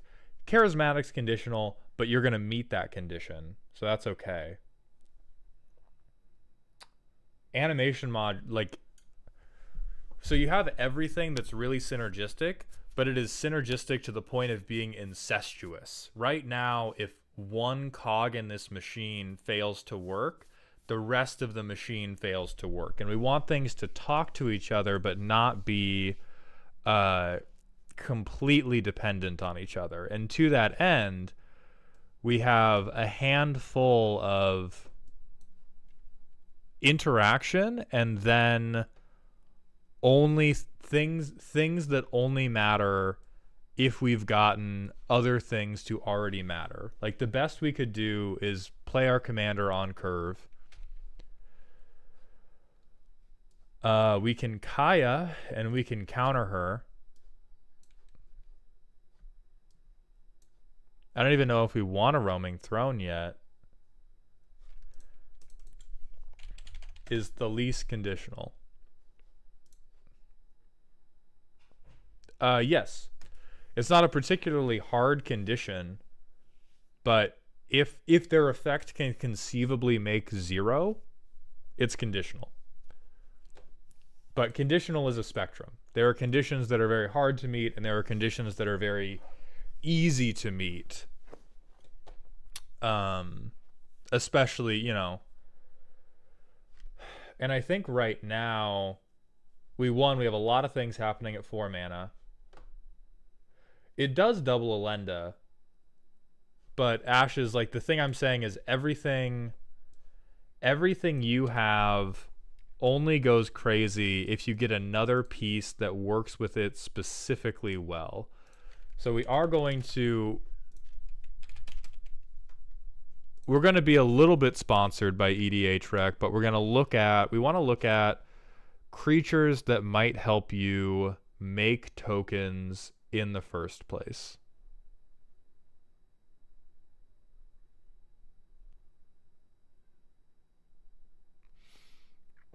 Ocelot Pride might be okay, but even that is a little is a bit conditional.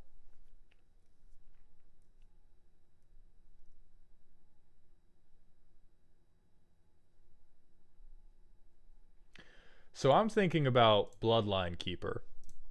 It's 4 mana, so it's a relatively expensive effect. It's a relatively expensive card. But Bloodline Keeper is the type of thing that I would say is, or Ophiomancer. You need some stuff that just says, I'm gonna have a thing to sacrifice. Ophiomancer would be incredibly useful for you because it's going to give you a Death Touch blocker. And if you have, I was really focused on the vampire theme when I made this. If you want to stay focused on the vampire theme, we can. Right now, I am tunnel visioning onto, you said, or the primer says, make Elenda thick, blow Elenda up. If you want to expand that to make Elenda thick, blow Elenda up, but only with vampires, we can try to work from that angle as well. But generally, when we get to the improvement stage, we are trying to focus on, like, stay true to the primer, and that's all we really need. Well, I'll leave theme to make the deck function. It's really like your theme can be Elenda's gonna be chunky. Right? Like vampires is a creature type. It can be a theme. It's not always a theme.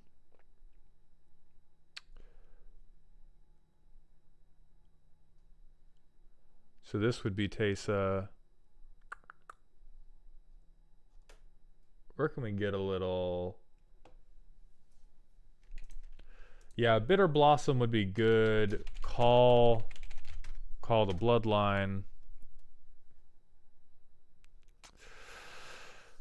Call the Bloodline is still rough because it makes you go down a card. Like, Secure the Waste would be great for you. Secure the Waste would be good. And then the other things that would be good are just buffs. Just things that...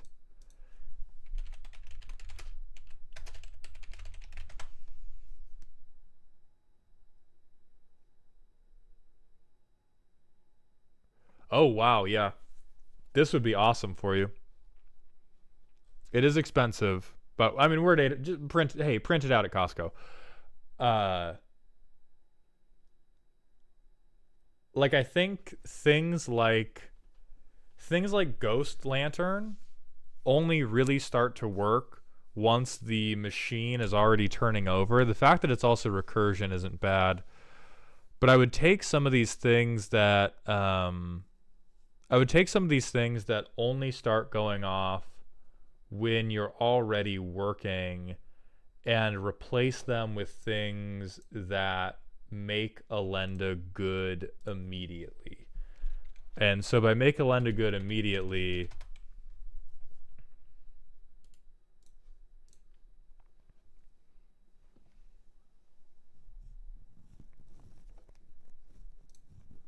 Just hear me out.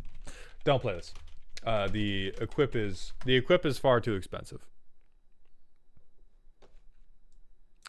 Keeper of the Accord would also be really good for you. You want, like, right now, this deck is a codependent relationship. This deck is a polycule made of these like those five different main tags, and they only go out to eat together. If any of them separate, they sob. They can't bear the thought of not being with their partner at any moment. You have a codependent vampire polycule, and what we want to make is it's still a polycule, but they're all strong, independent individuals, and they can go out and enjoy their life and flick people softly in the eyeball, and then come back to that polycule and use those experiences to make the orgy better. And so we want to take some of the worst, most conditional of these pieces, which are the things leading to the codependency, and replace them with things that will be good on their own and will be especially good in the context of the deck.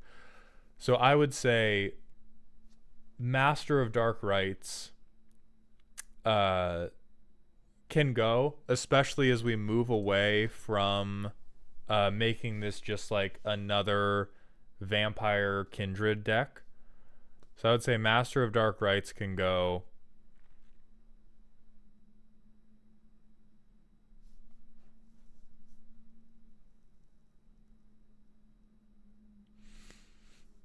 I honestly think you can cut at least one of these drain effects. Even though they're very good, they aren't the stated purpose of the deck, which is to make Elenda huge and murder people by inflation fetish gone wrong. And so you would rather have Luminarch Ascension or Keeper of the Accord to fuel tokens to make Elenda big, rather than you would fuel this like gain and drain stuff that's going on. I think same thing goes for Sanctum Seeker. This guy is literally just a vampire, and that's the only connection he has to this deck.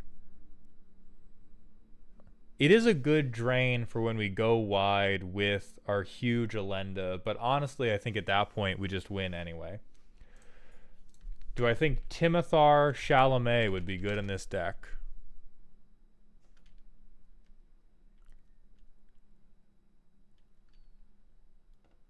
No, I think this is what we would do if we were going for all vamps, but I think we're moving away from all vamps. I'm okay with Wisp Drinker. I'm okay with Vein Ripper.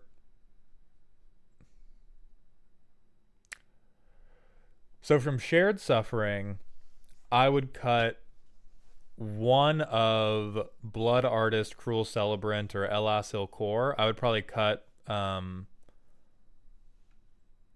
Blood Artist, just because it's the easiest. It's the only one that doesn't say each. So I would cut Blood Artist. I would also cut Butcher of Malakir because it's really expensive, and Graved Pack is just a better version for you. Final attempt at Storm Herd recommendation. Oh yeah, replace Butcher of Malakir with Storm Herd. Like every game you resolve Storm Herd in that you previously would have resolved Butcher of Malakir in, you will have a better time and your table will have a better time. Sophist, at the beginning of this, I recommended Hatred, and we're going to keep doing the same thing. I think Mirkwood Bats is too slow and drainy. Oh, we're not doing Plow Through Rato. I think that's going to... we're going to unramp ourselves too much.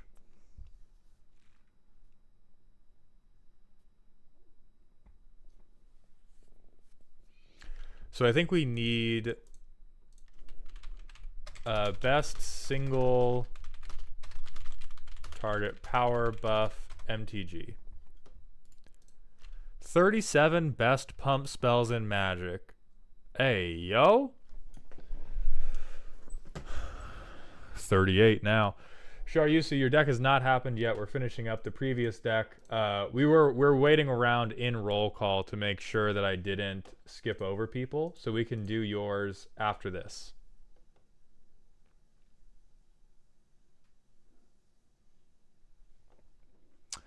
+3/+0 is okay. It's not the best.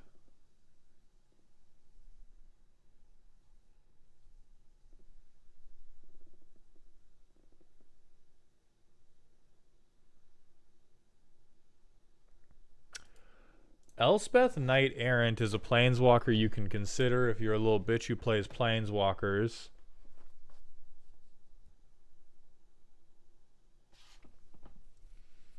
I am not up on Liliana of the Dark Realms, but it is playable. Howl from Beyond. This is the shit we need. This is the shit we need right here. +X+0.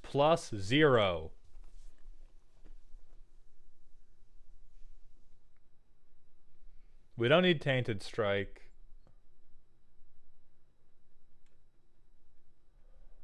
Junkyo Bell could be incredibly funny.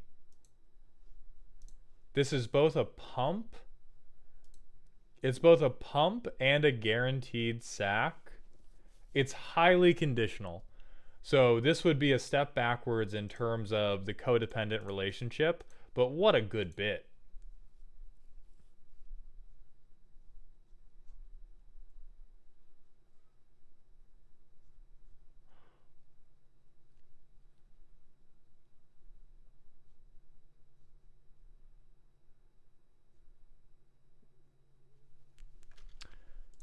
Shades form.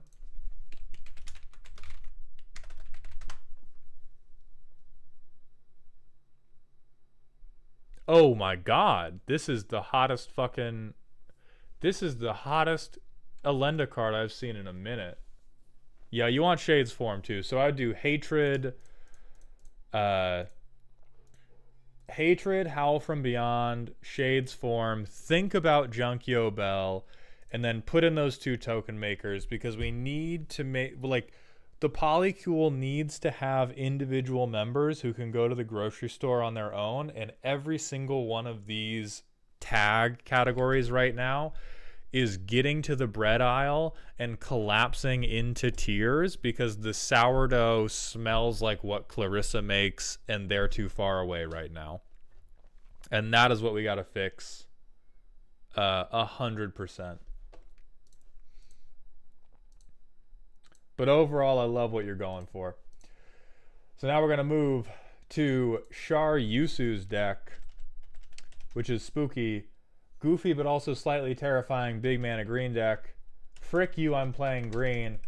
All right, ladies and gentlemen, buckle up for the 18th Omnath deck. Fuck, I was wrong. A $1,200 Hydra deck. Oh my god, it's Gargos. Okay, so if you can't read this, what it says is, I'm a bitch, I'm a little bitch. I wish that I didn't have to try at Magic ever. God, oh God, how I wished my commander ramped me and also turned all of my spells into removal spells from now until the end of time, because I like cheating at games that I play with friends for fun. I think that was verbatim. Somebody can try to correct me, but I'm pretty sure I got the rules text on that right. Real talk, Hydra spells cost less. When your creatures have, whenever they're targeted by a spell, Gargos fights something. And it is an 8/7, so in many cases it wins. But anytime you point at it, Gargos is that friend who will crash out for nothing. Every Twitter clip that came from WorldStar is Gargos being pointed at by one of his own friends.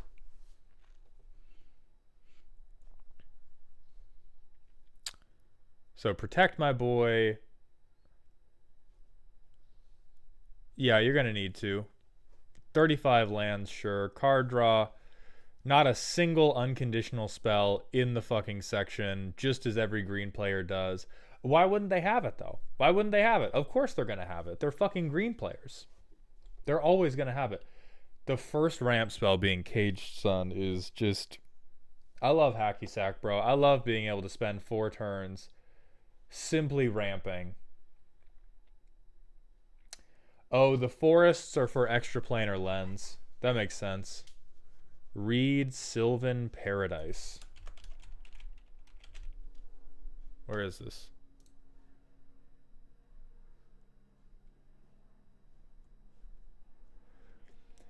Changes the color of one or more target creatures to green until end of turn. You choose which and how many creatures are affected.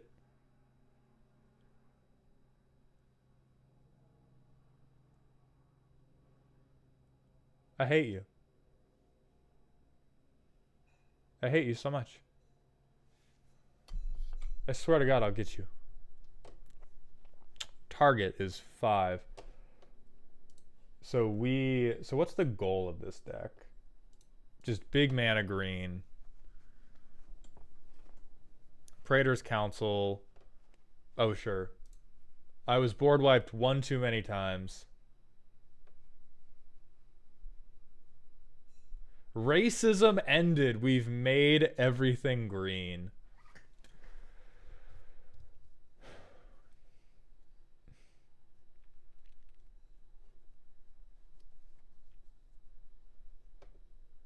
Mana payoff. God, you better get the other Emrakul up in here too. Elvish Fury is horrifying. Tons of X-Hydras. This is not bring back mana burn. This is why Boil should be a staple. Nope, wrong one. What was the fucking Acid Rain? Yeah, this is why Acid Rain should be a staple. 2 removal spells because my commander will handle it for you.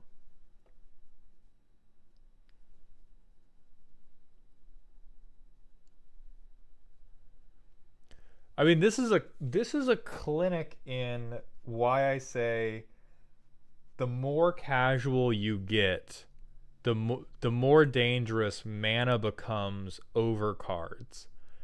Because this deck is not winning with any less than 10 million mana available to it. Now that said, that doesn't matter because we got extraplanar lens, and so now we get 2 forests.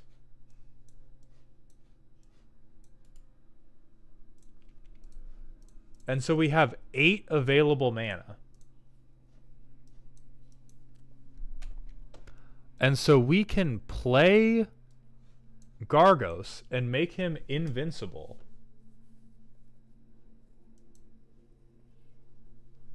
Next turn,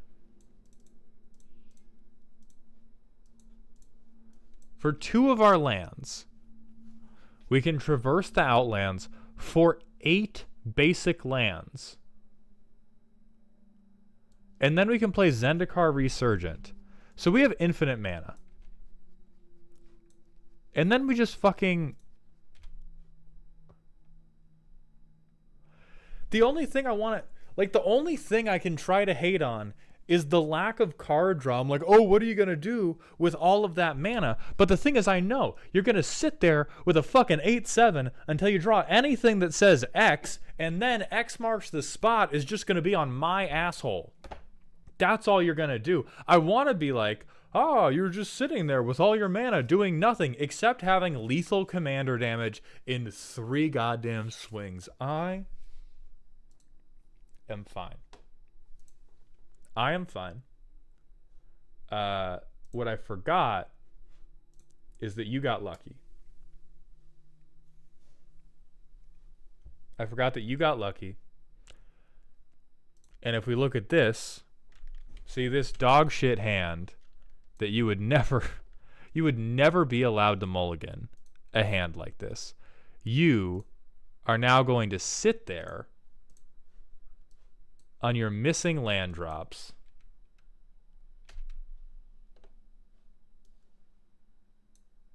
And you're just gonna cope and seethe. Okay? I don't know what this does because it's in Spanish. Yeah, see, look at this. The deck is entirely not threatening. I can't read what that card does. Why there's so many Gaias?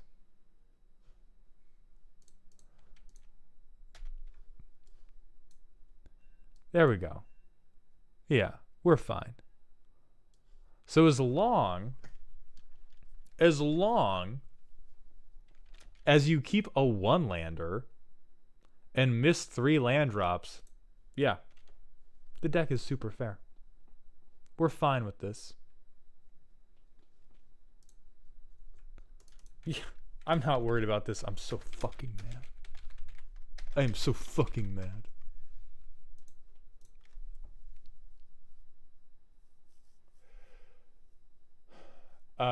Yeah, willpower. They have extraplanar lens in the deck,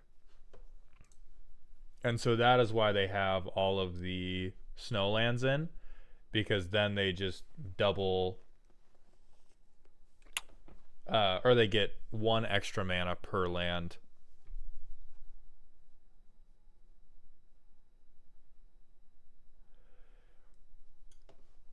Now, realistically,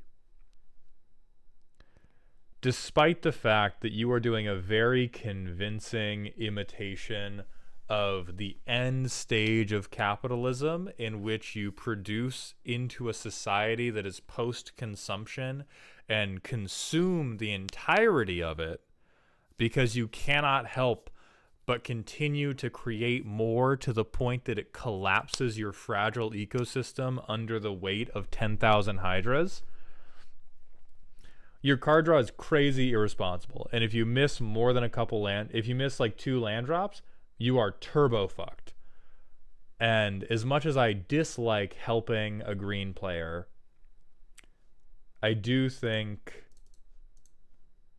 changing your ramp to stuff that is either lower to the ground or replaces itself. So let's look at draw card, green, less than or equal. Let's look at like three mana and below. How do we draw a card? We don't really need abundant growth.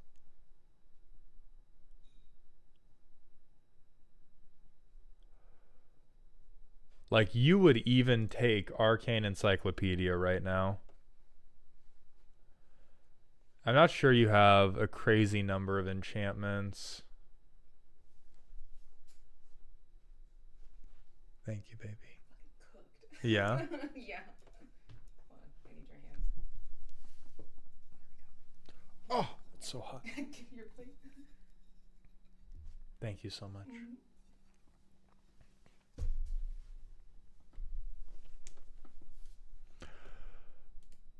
Oh, God, even this is conditional.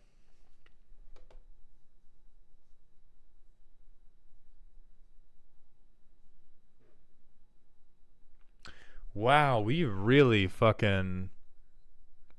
You might honestly even take Candy Trail at this point. Or you would take, like... Oh, Collector's Vault would be good for you. They have Beast Whisperer.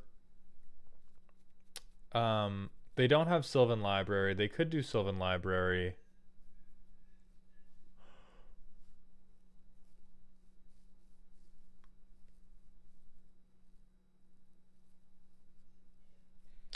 The Sad Robot is playable here, but it's playable in basically every deck.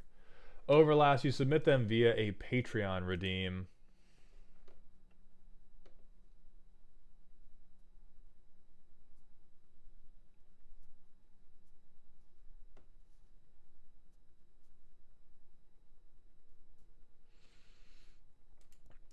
You would also even take currency converter.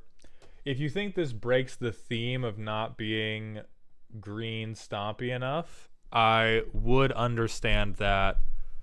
I do think you're on theme. The theme makes me want to throw up and shit. And it hurts my feelings very, very much. Explore would be playable, but you need. Oh, sorry. You don't need it, but the biggest problem I foresee is that the deck is very susceptible to being drawn in the wrong order because all of your card draw is conditional on making hydras happen. And if you don't make hydras happen early, it's very possible for you to simply die, simply fall over and perish.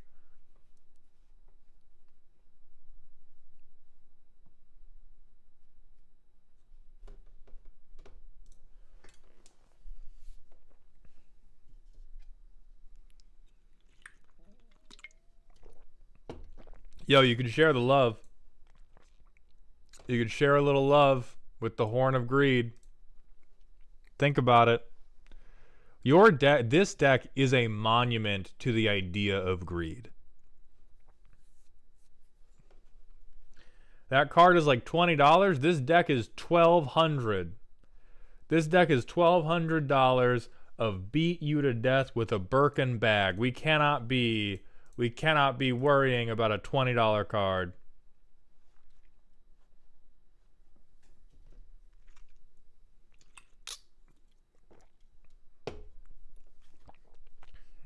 You're not making tokens. I don't play my lands. So true. So real.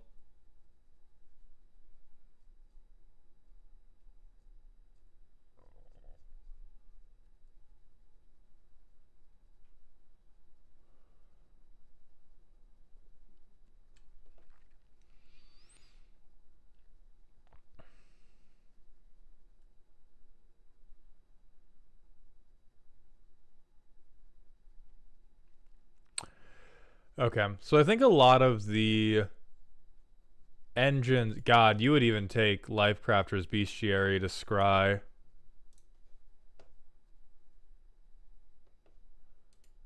Mazzolanti would also be useful.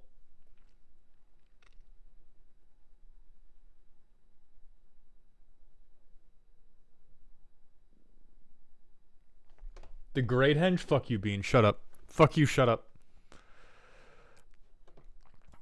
Palantir is also generic fuck you. So most of these are artifacts rather than being like big green stompy things.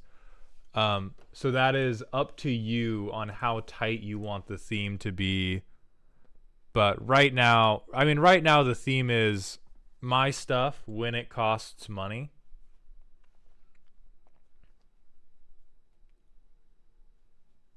Henge is in there. Okay.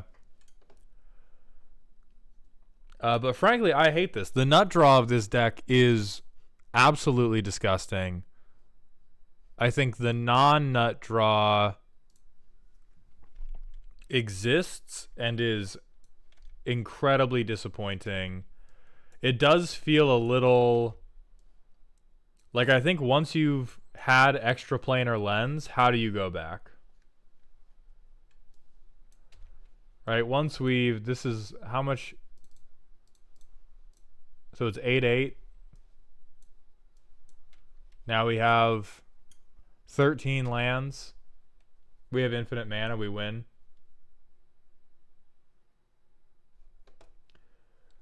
Every day I am at risk of being exposed to the opinion of minors on the internet. This fucking sucks, dude. Troper, true as hell. Also, why? Don't. Why are you exposing yourself to minors? But tis. Fecundity is also godlike.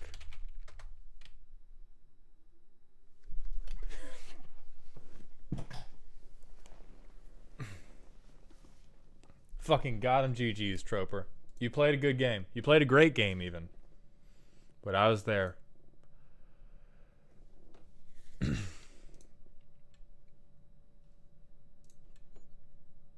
I mean, I think that we're clearly talking about Behold My Stuff. I am.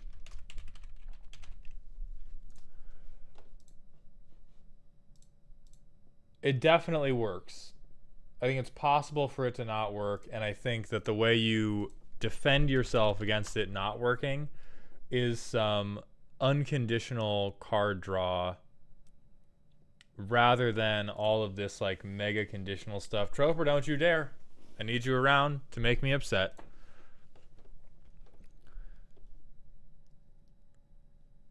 Because, yeah, right now, everything is just like... You would even take Once Upon a Time. This would probably be good for you, even if you're not casting it for the alt cost, because you just, like... That third or fourth land, you need to not miss it. And if you miss it, hey, buddy, your game is fucking over.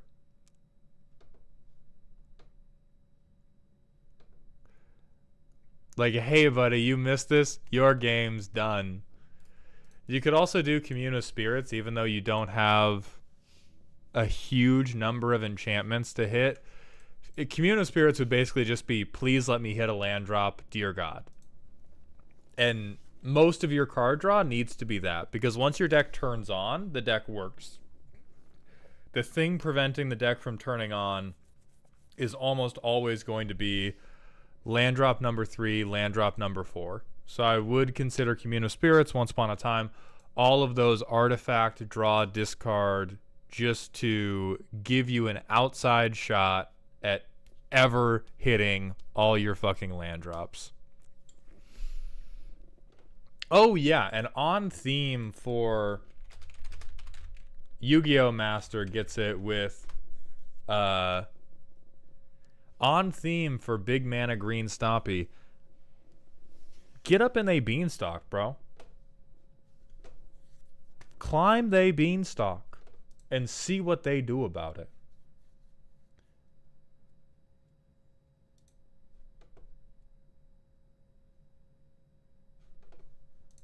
Is there a Guardian project already? Because that's a staple. I don't think we have a Guardian project, but I think the other things we have are pretty fucking good. I've also considered spelunking. Let me see that. I don't think spelunking's as good as all the other stuff we've suggested, mainly because it's a one-off and you don't have... Oh, because you have all that ramp. You know what? I'd do it. I'd do it. I think you have the ability to...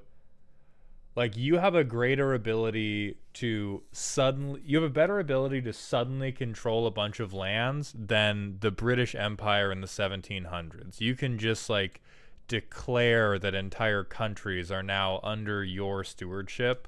And having a Traverse the Outlands come in untapped is...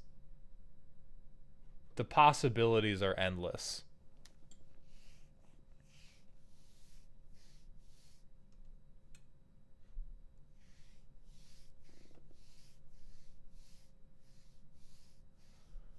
As to things I would cut, I would say probably this Vorinclex. It's your most expensive doubler, and it's just like a stacks piece. And at the point where you have this much mana, just kill people. Just kill people.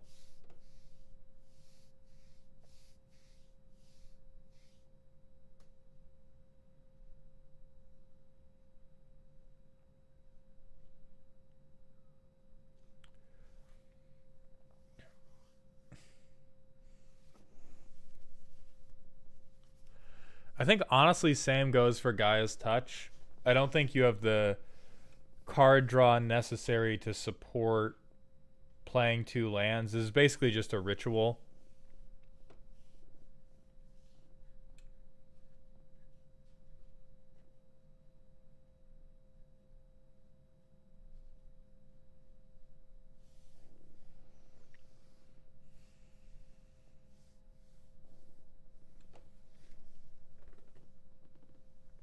And then I think Sylvan Paradise can also go on the block because it triggers Gargos, but that's literally just a spell that says trigger Gargos. So if you compare it to a thing that helps you draw into something useful, especially a draw engine, I think that's better.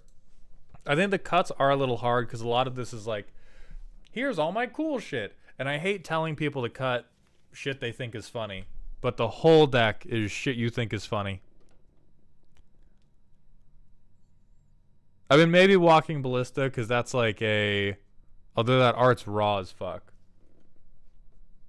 It triggers Gargos like 5 times. Doesn't it just... Oh, right, because if you have a big board. Never mind.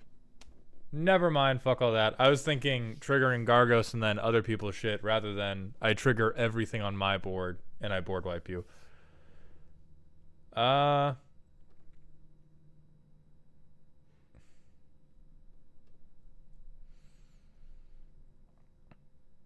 Yeah, the cuts are tough because everything else is all in the same pile of boy howdy this is cool. I think at least one more mana doubler can go. But I do understand that they are very important to the bit.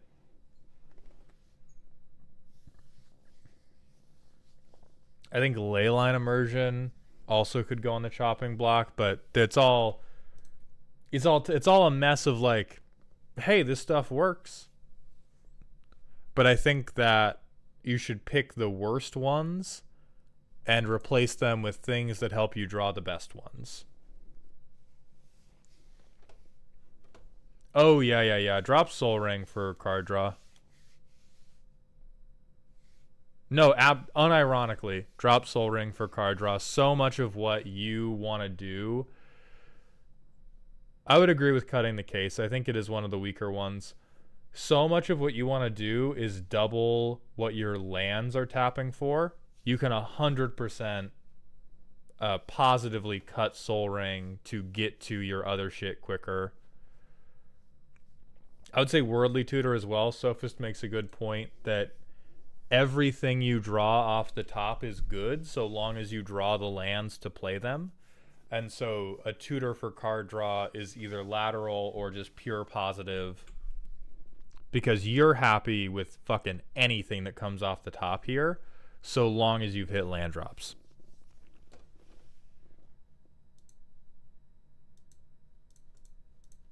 So overall, if I see you in the street in 20 years, I'm tripping you. I think that is the end of people that came to the roll call. So we are going to call it a little bit early today. I'm going to email all the people that didn't show up for roll call, and we'll get them rescheduled for presumably either next Wednesday or next Friday.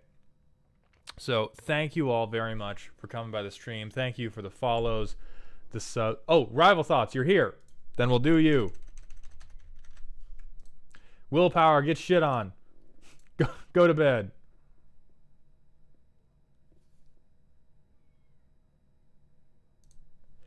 Yeah, Rebel Thoughts, we will do your deck. So I'm going to pull that up. I'm going to go to the bathroom again, and we'll keep it cooking. Changed 8 out of the 9 cards you pointed out. Ashes and Leaves, I hope you enjoy it. High Explosive Waifu. You made a short about her, but refused to acknowledge her true potential. I'm here to fix that. We play the best girl, and we'll watch as she wipes the board in a fiery explosion that will leave us with an untouchable lead. Tetruns, hit that personal question. I'll go into the bathroom. I'll be right back.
Oh, Queen Luxury. No, I've not gotten a response. I'll ping them again. Recommendations. I mean, anything by Brandon Sanderson. It's not 40K stuff. I do not have recommendations for 40K novels, but anything by Brandon Sanderson is pretty sick, so I'd recommend that. But I personally super don't fuck with audiobooks, and so I do not have audiobook specific recommendations. My LGS had an epidemic of Pirus when Modern Horizons 2 came out. They started taping them to the fridge, the front door, and set a few on fire. I tested her limits while everyone called me a fool and was more than happy with the results. Piru is best girl, and I'll hold the table at gunpoint for 7 turn cycles before you convince me otherwise.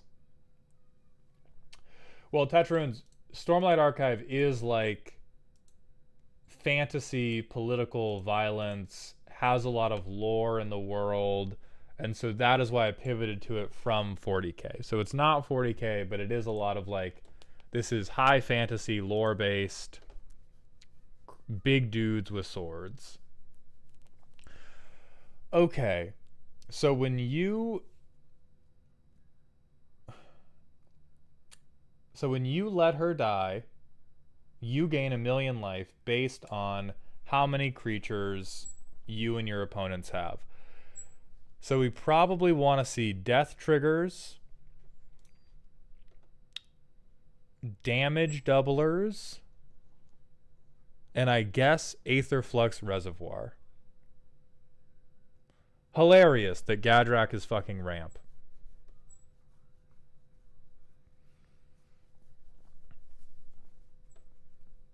Okay, so yeah, 8 mana, draw 1. Real as hell. Mardu moment. Disciple of Bolas is very good for you. Yeah, Dusk Legion. Makes sense. Necro fucking Dominance. What the hell are we on? This is like, we've pulled up to your UFC gym and you opened up a room and said, this is where I make the Captain America Super Soldier Serum. We were talking about creatine. We were talking about creatine and vitamin D, and you have pulled up with trenbolone acetate. We have Solemn Simulacrum and Necrodominance in the same card draw section. Okay, so we already have 2 different decks. We already have 2 different Americas.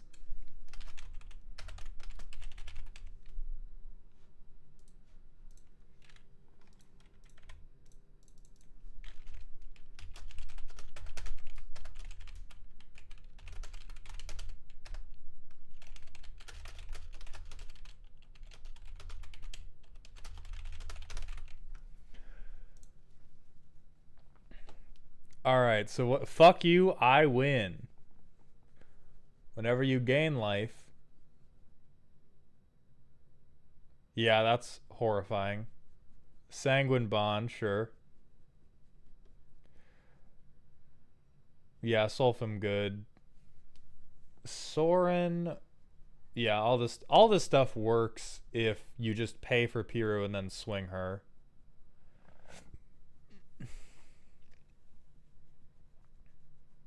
Gives me life.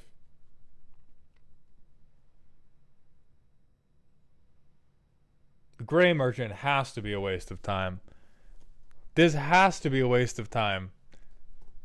They're losing life equal to devotion to black in a deck where you are blowing your own dick off just to see the splatter. Death Touch makes sense if you have a like green stompy player. Please, ma'am, may I have another? Okay. Lot of recursion, that's responsible. Would you like to explode? When 8 mana is just too much. Okay. Why, bro? You didn't have to do this. You didn't have to do this. You don't have 10 non-land permanents to sacrifice. You killed them all with Piru. We gotta be better than this. We have to be better. We have to be better than goddamn, oops, I hit my 3-card infinite and now you die. I would almost forgive you if all 3 of these cards belonged in the deck separately. Only Aetherflux belongs in here. You must resist. You must resist. Just put in 2 more copies of Grey Merchant of Asphodel. Just run 3 of them. Maybe then it'll be useful. Then we've got sack outlets. How does it play? How does it play, you son of a bitch? Evolving Wilds. We need a swamp.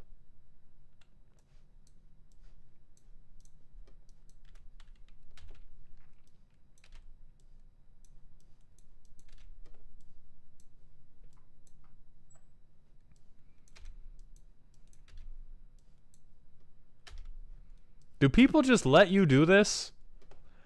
Do people just let you hang out for 8 turns like this?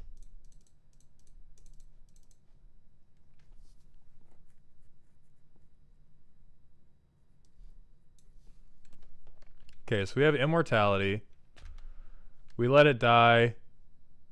We sack Chainer to make this indestructible. We gain at least... No, I tend to get my ship pushed in. All right, that's a good... That's a place... We can work from that place. We can work from that place. Keurig needs to better get the fuck up out of here. Oh, I love Forbidden Orchard. This is very clever. Giving them little tokens. Let's look at the top 3. All right. Immediately I understand the problem. We once again have we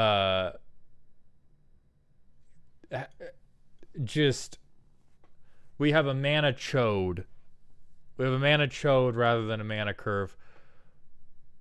I think way too much is happening. Like, because our commander is so expensive and important to what we're doing, people know that they need to come get us before the commander's out there and ready. And when you make the rest of the deck so expensive, you really leave it open for them to come and get you. And so we need to cut some of the very expensive stuff that is not a huge moneymaker. Like Bolus's Citadel. I would also cut Keurig. I don't think you have enough black pips. I understand it's 50% of your deck. I think it is too slow, because it can only let you cost reduce Piru by 2, which is not enough for 4 mana and 6 life.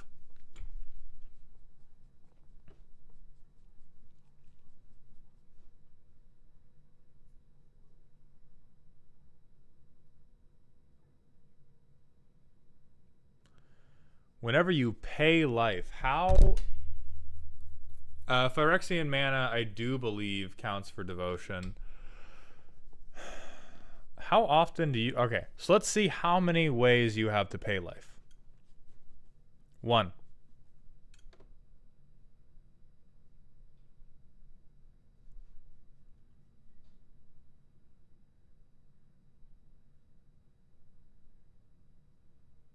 1, because we're cutting this.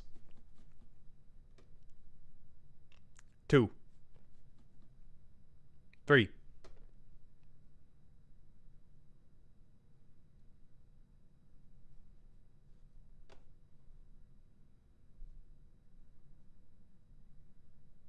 4. No, Keurig's not another because we're cutting Keurig.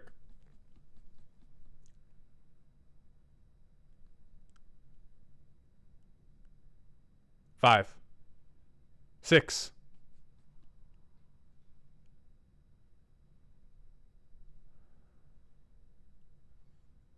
You lose one life doesn't matter. It's about paying a life to do something. If this triggered off of whenever you lose life, sure. Put that many on is definitely better. Like if it was put one on just because you've paid life, that would be horrible. I think this is A plus B equals good fallacy. I think the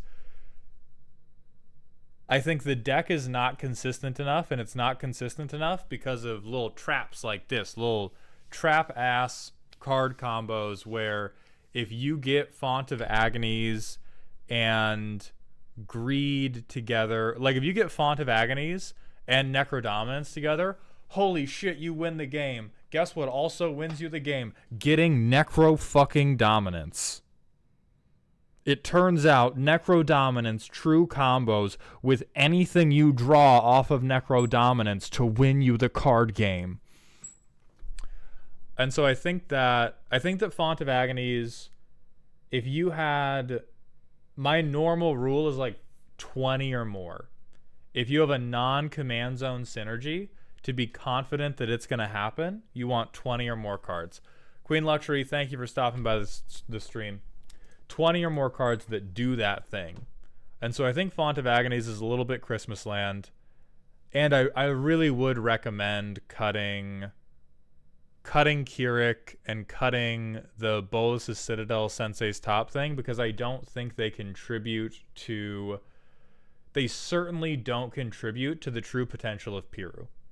They may contribute to having a Mardu deck that wins games of Magic the Gathering, but you sent me Kaboom, and you sent me We Play Best Girl as she wipes the board in a fiery explosion. And I don't think Keurig has much to do with that. I'm certain Bolus's Citadel doesn't.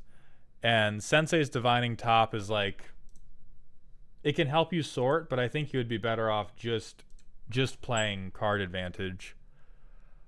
In terms of other hyper expensive things, you're probably better off without.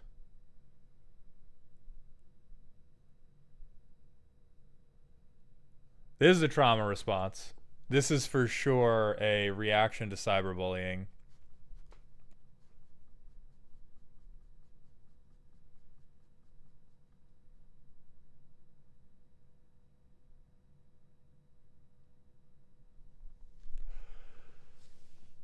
So I have a couple questions about Tavash.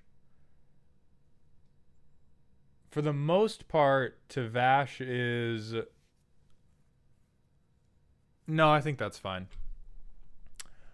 I would cut Gray Merchant. Honestly, not a trauma response. I just thought it was cool. That's fair. It is cool. It is pretty neat. And if you ever get a really hot Red Sun's Twilight, it's a very good time. I would cut Gray Merchant of Asphodel. I don't think you're ever getting... I think this is just also life gain. I don't think you're ever doing a lot to get enough Black Devotion on the board for this to be crazy powerful, and all of your recursion you'd probably rather spend on Piru.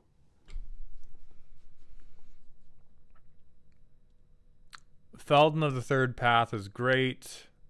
Chainer's okay.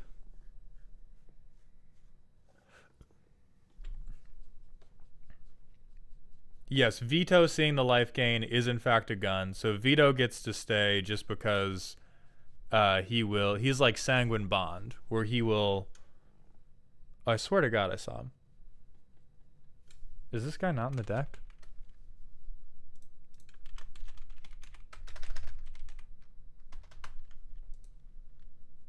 Oh, holy shit.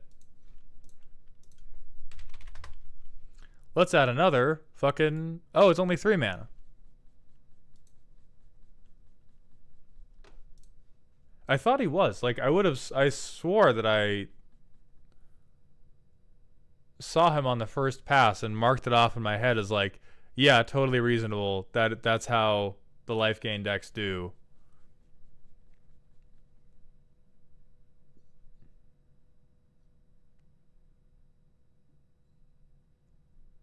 Okay, I can't find him, so put Put Veto in, for the love of God.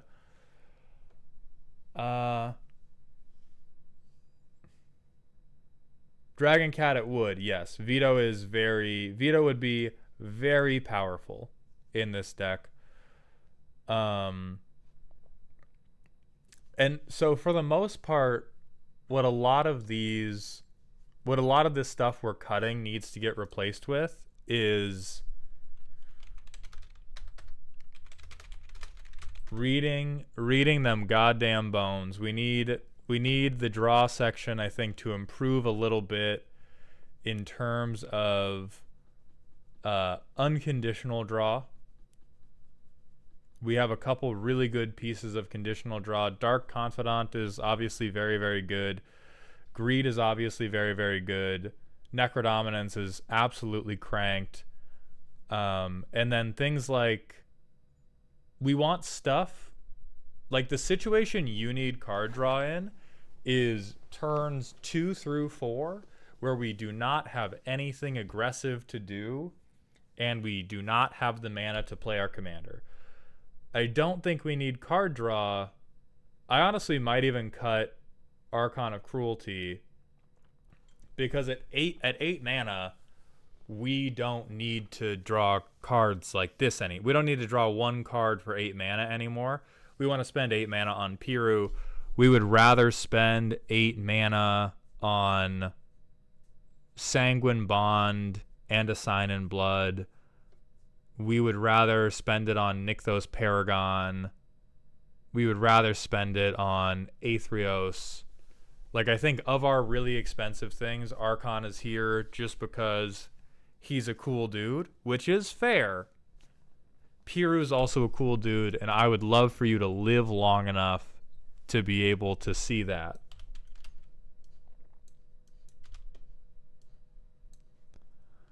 Yeah, see, like, we get this shit going.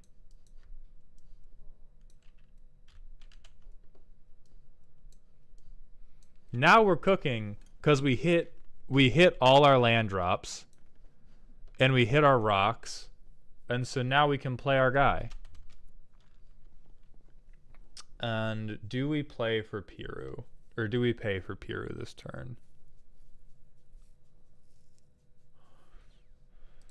I think we do, and I think we do the like gain 7, pay 7, make 7/7s, and then when that starts to become a problem, we sack him, reanimate him, and then we're off to the races. Like, now that I'm fully possessed of the knowledge of what happens when Piru is allowed to explode, as soon as you get here, I trust you. You got it, Chief. You fucking got it. The place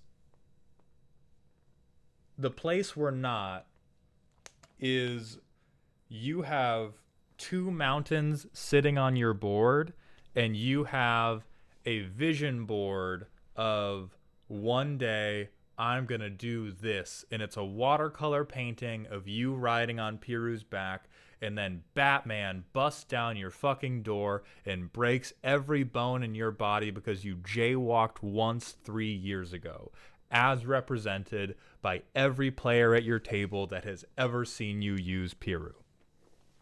And so I would highly recommend getting your card draw right so that you can get your ramp right, so that Piru can participate in the card game prior to you having all of your metatarsals removed. And I think we've talked about the things you remove to accomplish that. Definitely these combo pieces, definitely Keurig. I would argue for Archon of Cruelty, as well as Gray Merchant. So at least those 5. And then see how it runs after those 5. And make some decisions from there.